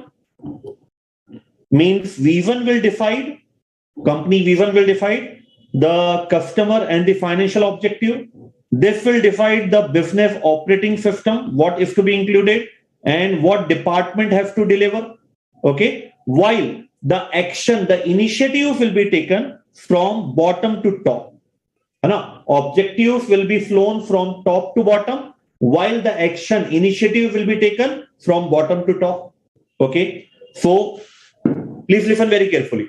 So these are the two perspective. Market means customer and financial perspective. Okay, now it has been divided into two parts. Market perspective has been divided into customer satisfaction and flexibility. Financial perspective has been divided also in flexibility and productivity. And then this two area will be subdivided into quality, delivery, and this two area will be divided into cycle time and wave. That's why I'm telling you, in this particular model, the role of imagination is zero. Whenever the question is framed, they will give you the detail on this area only. no new point can be added for imagination in this concept of performance pyramid. Okay, so let's understood one by one the terminology. Customer satisfaction, no need to explain. Flexibility is not only covered in customer perspective, but it is also covered in financial perspective. Flexibility means adaptiveness. How flexible you are to adapt to the changing environment. Customer ने बोला मुझे इस type की design चाहिए, customer ने बोला मुझे urgent delivery चाहिए. How adaptable you are is known as flexibility. जितना फ्लेक्सिबल आप रहेंगे, definitely not only the customer will like you, but also it will increase the wealth of the share holder. So flexibility means adaptiveness to the customer requirement, to the market need of the hour. Productivity means maximum utilization, optimum utilization, we would say, optimum utilization from minimum resources. कैसे आप अपने resources से जो minimum है, कम से कम resources से, how you can achieve the optimum production, optimum productivity. तो उससे चीज है minimum input, मैक्सिमम आउटपुट. अगर इसको हमें टैगलाइन देना है तो फिर अब कस्टमर सेटिस्फेक्शन और फ्लेक्सिबिलिटी है या नहीं, दिस आर द मेजर्स जो अपन ने देखा था ना बेटा. ये हमारा हो गया पर्सपेक्टिव, दिस इज पर्सपेक्टिव. अब इस पर्सपेक्टिव को हम कैसे मेजर करेंगे, वो ये हो गया है ना. फिर ये हमारे लिए उसके टारगेट हो गए, ऑब्जेक्टिव हो गए. और उस ऑब्जेक्टिव को हम कैसे मेजर करेंगे. So customer satisfaction and flexibility will be measured by 2 point. The first one is quality, the second one is delivery. फिर प्रोडक्टिविटी को और फ्लेक्सिबिलिटी को हम दो चीजों से मेजर करेंगे, cycle time and waste. What do you mean by cycle time? How quickly your raw material is converted into finish goods. How quickly your raw material is converted into finish goods is known as cycle time.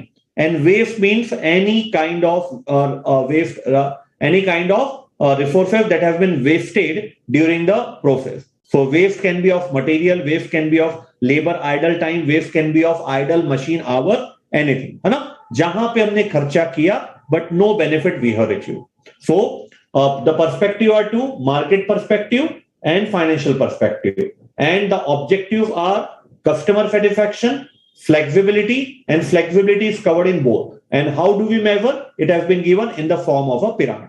Now, at the last, you have been given external effectiveness and internal efficiency.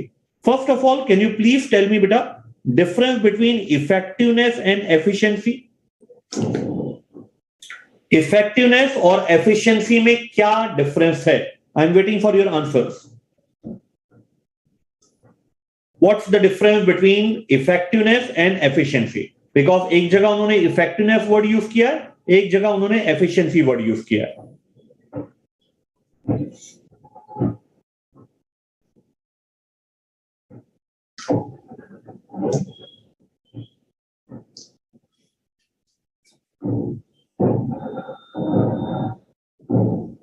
Difference between effectiveness and efficiency.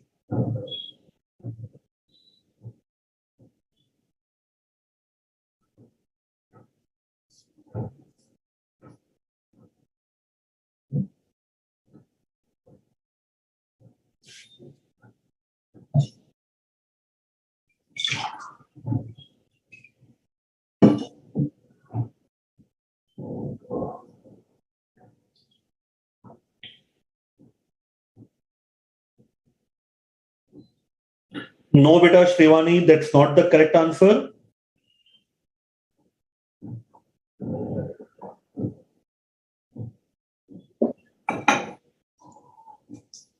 So please write down, beta, somewhere what's the difference between efficiency and effectiveness. लिखिए बेटा, efficiency measures the speed.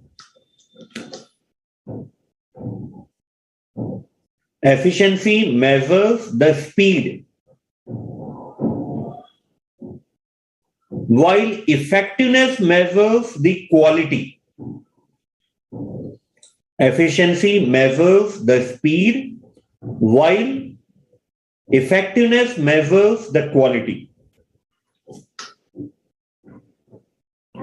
तो देखिए बेटा, अब अपन बिना देखे इस pyramid को पूरा बनाते हैं, है ना। You should also not refer the study material, एक बार बिना देखे बनाते हैं. Then I will give you 3 to 4 minutes to draw this diagram on your own on a rough page, and then only we will start a fresh question on this performance pyramid. क्योंकि जब तक हमें content नहीं पता होगा, we will not be able to solve that particular question.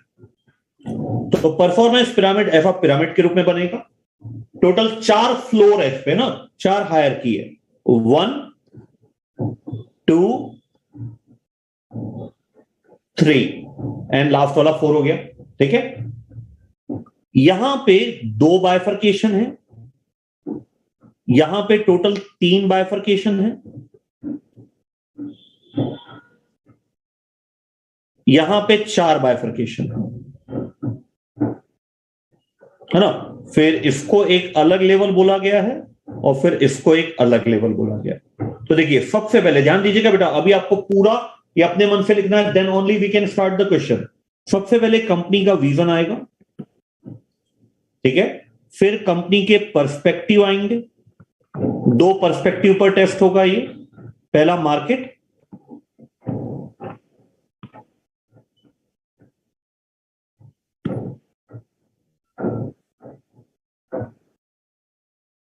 और दूसरा financial.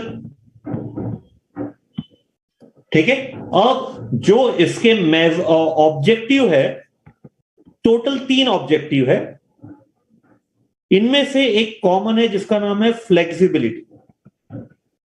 This is common in both market and financial. फिर यहां पे प्रोडक्टिविटी आता है.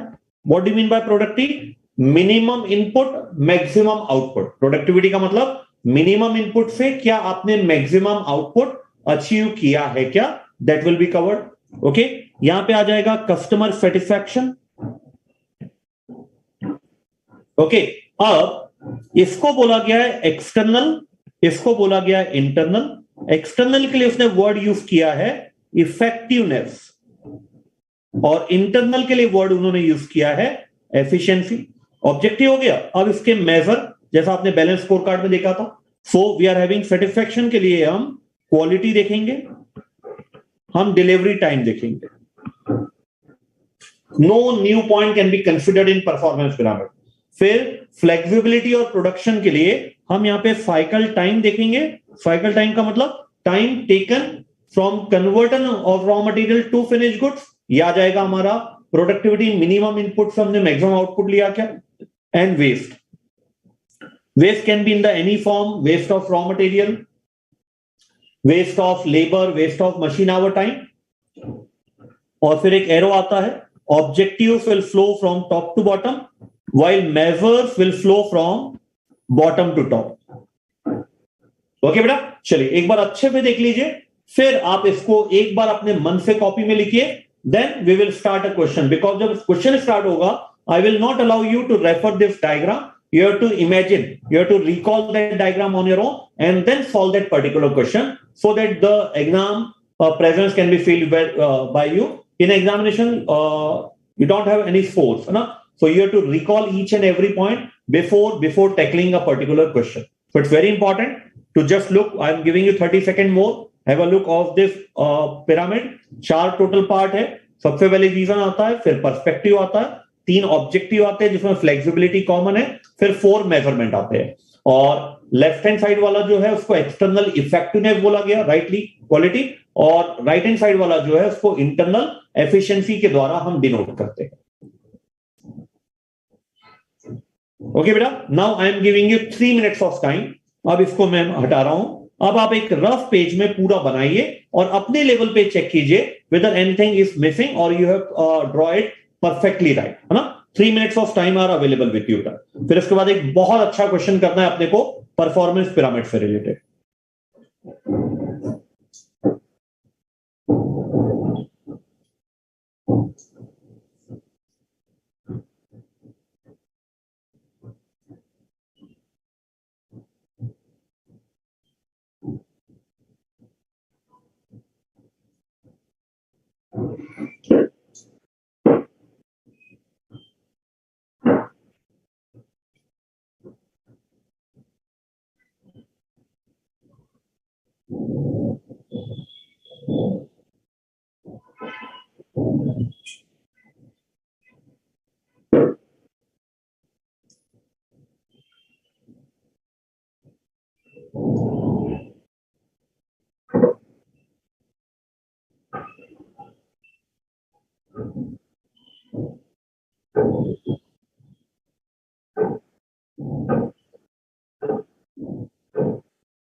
Please communicate to me, beta, if you have drawn that performance pyramid. Then we will move towards the question on performance pyramid.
Okay बेटा, completed by you. चलिए, अब एक question है इससे related.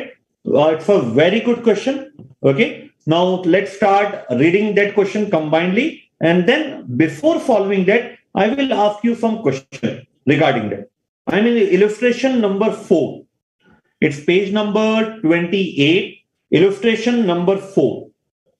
Can we start this question? Okay, देखिए, you are a paid assistant working in SBC Limited Liability Partnership Firm, an account consultancy firm.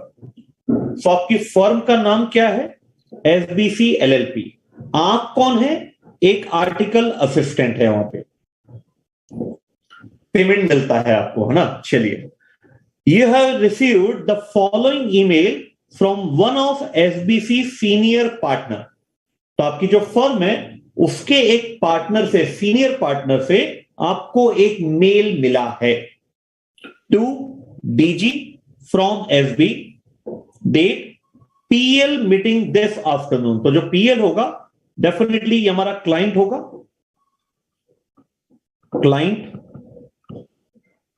ठीक है, ध्यान दीजिएगा बेटा, आप आर्टिकल असिस्टेंट है, आपकी फर्म का नाम एसबीसी एलएलपी है, फर्म के एक सीनियर पार्टनर ने आपको मेल किया है regarding the meeting of a client known as PL this afternoon. If वो हमें बोल रहा है, if you are probably aware we are meeting with the manager of this client later this afternoon to discuss several key issues and partner need you to do some research for him, I need a report that covers the following.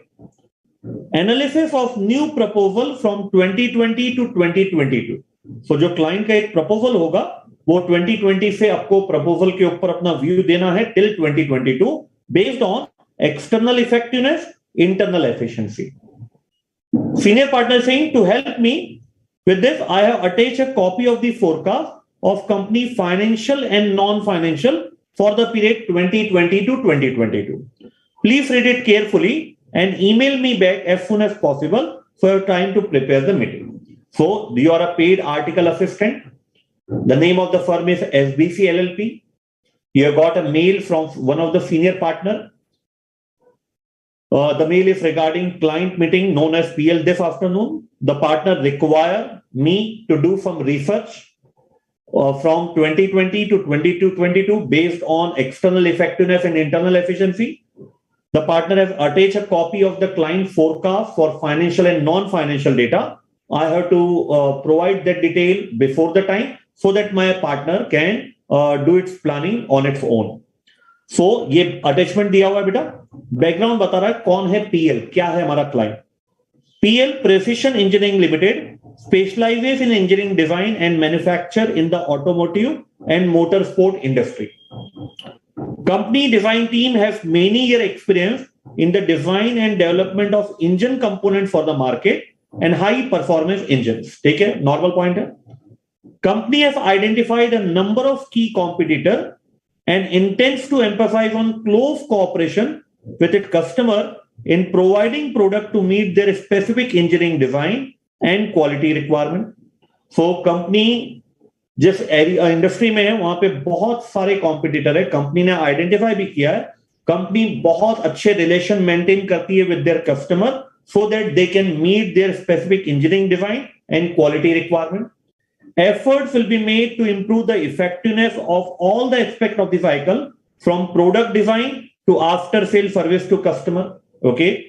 This will require data from a number of departments in the achievement of specific goal of the new proposal. Efforts will be made to improve productivity in conjunction with increased flexibility of method. तो पूरा एक छोटा सा background दिया आपको. Now financial और non financial detail आपको दिया है. 2020 से स्टार्ट हुआ है, 2022 तक पूरा फोरकास्ट है. Market size, sale, cost, production achieving design quality standard, return, cost of sale, ये सब पूरे पॉइंट्स दिया है. Required draft the email as requested by the partner. Clear है बेटा? क्वेश्चन पढ़ लिया. Now answer me the most important part of this question. We have just completed performance pyramid. Okay. I have told you that we will solve a question on performance pyramid. So if even I don't ask the question, you will blindly follow the performance pyramid model on this question now. But my question is, nowhere in the question, neither the author name, Croft and Lynch, nor the model name performance pyramid has been given. At this point of time, it's very easy because this question is attached to the performance pyramid. So by default, we are applying the performance pyramid. But in those 3 hours of examination, how you will identify that this question relates to performance pyramid? I'm waiting for your answer, giving you 2 minutes, and the hint is available in the question, beta. But not a direct hint. It is an indirect hint that we have to apply the performance pyramid model to solve this particular question.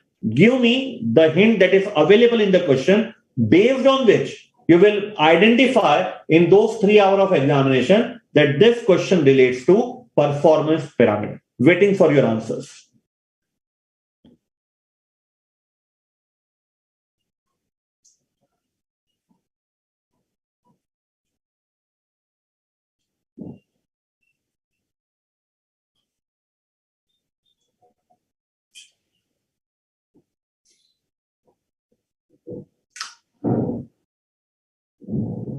बताना तो पड़ेगा ना बेटा, कैसे पहचाना. Wow Aniket, very good बेटा.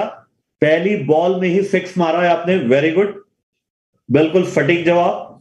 The first answer I received from Aniket is 100% correct. These are the indication. Other student, please communicate, beta. How you will identify that this question relates to.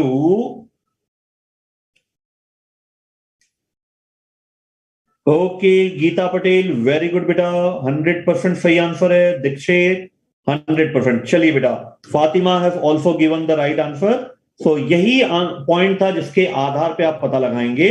पहला point था कि आपको financial and non financial data दिया है। It means this is chapter number 7 आपको apply करना है। अब चैप्टर नंबर 7 में बहुत सारे मॉडल है, तो ये जो लाइन है, this words have been exclusively used for performance pyramid. You will not find this जुगलबंदी, दिस जोड़ी in external effectiveness and internal efficiency.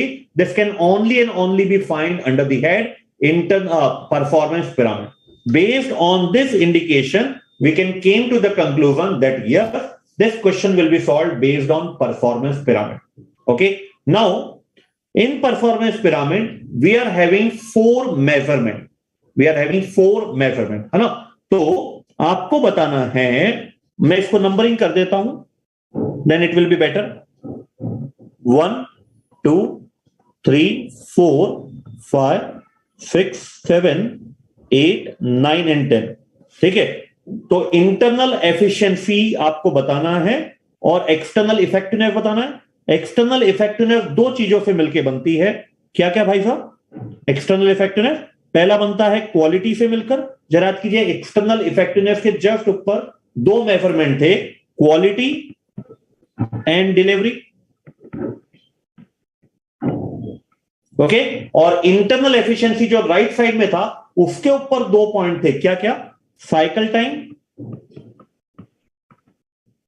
And waste. तो इनके आधार पे, ये 4 पॉइंट पे आपको ये पूरे 10 पॉइंट्स बाइफरकेट करना है ना। तो स्टार्ट कर दीजिए बेटा, अपने पास समय कम है। I am giving you 4 to 5 minutes to provide me the answer. ये 4 पॉइंट आपको बताना है कौन सा पॉइंट किससे रिलेट होगा। चलिए स्टार्ट कर दीजिए बेटा। क्वालिटी, डिलीवरी, ये दोनों मिलके बनेंगे external effectiveness. Okay, and cycle time and waste मिलके बनेगा इंटरनल एफिशिएंसी। इन दोनों पे ही आपको कमेंट करना था। चलिए बताइए, पॉइंट नंबर 1 2 3 4 से लेकर 10 तक कौन सा पॉइंट कहां पे क्लासिफाई होगा। Giving you 5 minutes.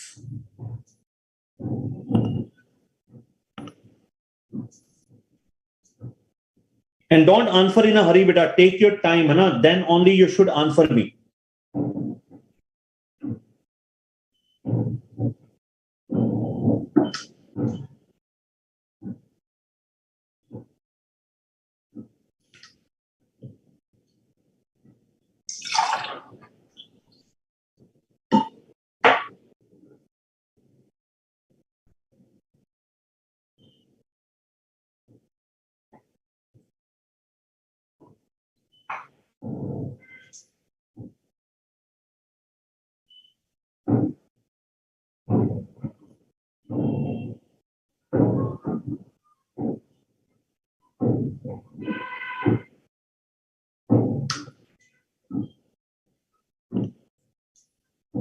Jyoti beta, please take your time. Don't answer in a hurry.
चलिए स्टार्ट करें बेटा. Point number 1, point number 2, point number 3 will not be covered in any of the external effectiveness and internal effectiveness, क्योंकि total हमारे पास 4 measures है: quality, delivery, cycle time and waste.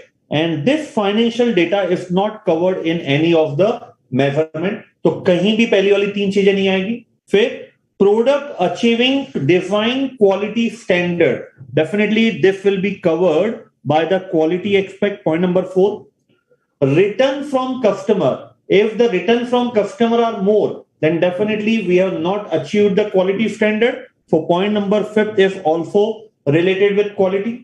And even cost of after sale service is also to be measured using quality. If cost of after sale service is less, we can assume that we are delivering the quality product, है ना. क्योंकि delivery में नहीं आ सकता बेटा. Delivery अलग चीज होगी उसके लिए कि जो हमने उनको कमिटमेंट किया था, whether we have delivered the product on that committed date or not. And definitely point number 7 will be covered under the head delivery. Cycle time, undoubtedly it will be covered in point 8. जब से customer का order आया and customer को deliver हुआ, ये हमें बताएगा कितना इफेक्टिवली हम अपने मिनिमम रिसोर्सेस को मैक्सिमम आउटपुट में कन्वर्ट कर पा रहे हैं. एंड वेस्ट जो है, I have already told, whether it's a waste of component, that is raw material, or idle time of labor or idle time of machine, it will all be covered under the head waste. तो 9 point भी यहीं पे आएगा और 10 point भी यहीं पे आएगा, है ना. तो ये पहले बाइफर्केशन आपको करना था. और मेरे हिसाब से the most important point are first 3 will not be covered in performance pyramid, because we have to report on external effectiveness, internal efficiency.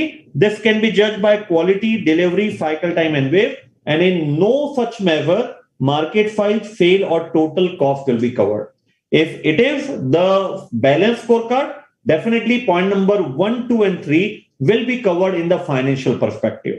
From point number 2 and point number 3 we can find out the profit of the shareholder, है ना. तो वो वहां पे काम आ सकता था financial perspective में. But balance performance pyramid is very clear regarding the content that will be covered to measure the performance of a department. Clear beta? Any doubt in this point? कोई डाउट है बेटा? पूछ सकते हैं आप मुझसे बिल्कुल क्वेश्चन में. If you are having any doubt you can ask me.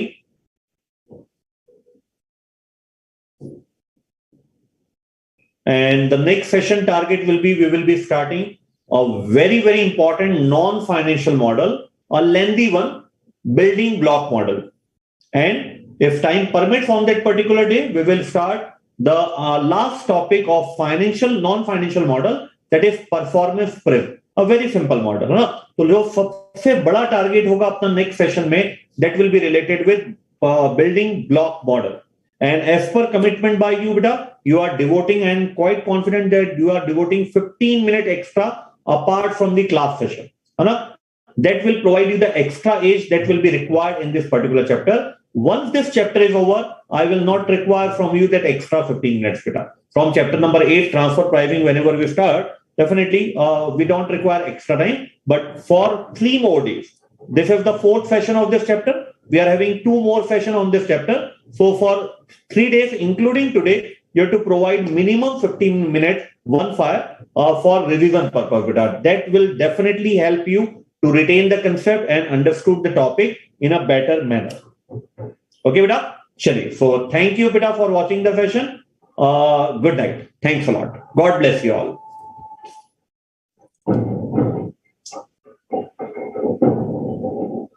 Yes, Aniket, beta. Based on bifurcation you've done, then we will give them that what we require, whether the performance of that client PL is on improving trend or not. No, Vipin Sharma, beta. It's not enough to solve only the module question. I would strongly recommend to solve the case study digest also, beta. Although I'm a firm believer that it's not necessary to have confidence only when we solve n number of questions. But the ICI publication are the bare and the maximum one. है ना? इतना आप कर लोगे, I can assure you that you will feel very comfortable in those 3 hours of examination. But I don't think solving only the module question will give you the confidence to clear the examination. You must give some extra time in the by doing the case study digest also. A lot of new questions are there, beta, in case study digest. Okay, Vipin? Chali, beta. Thank you. Please end the session.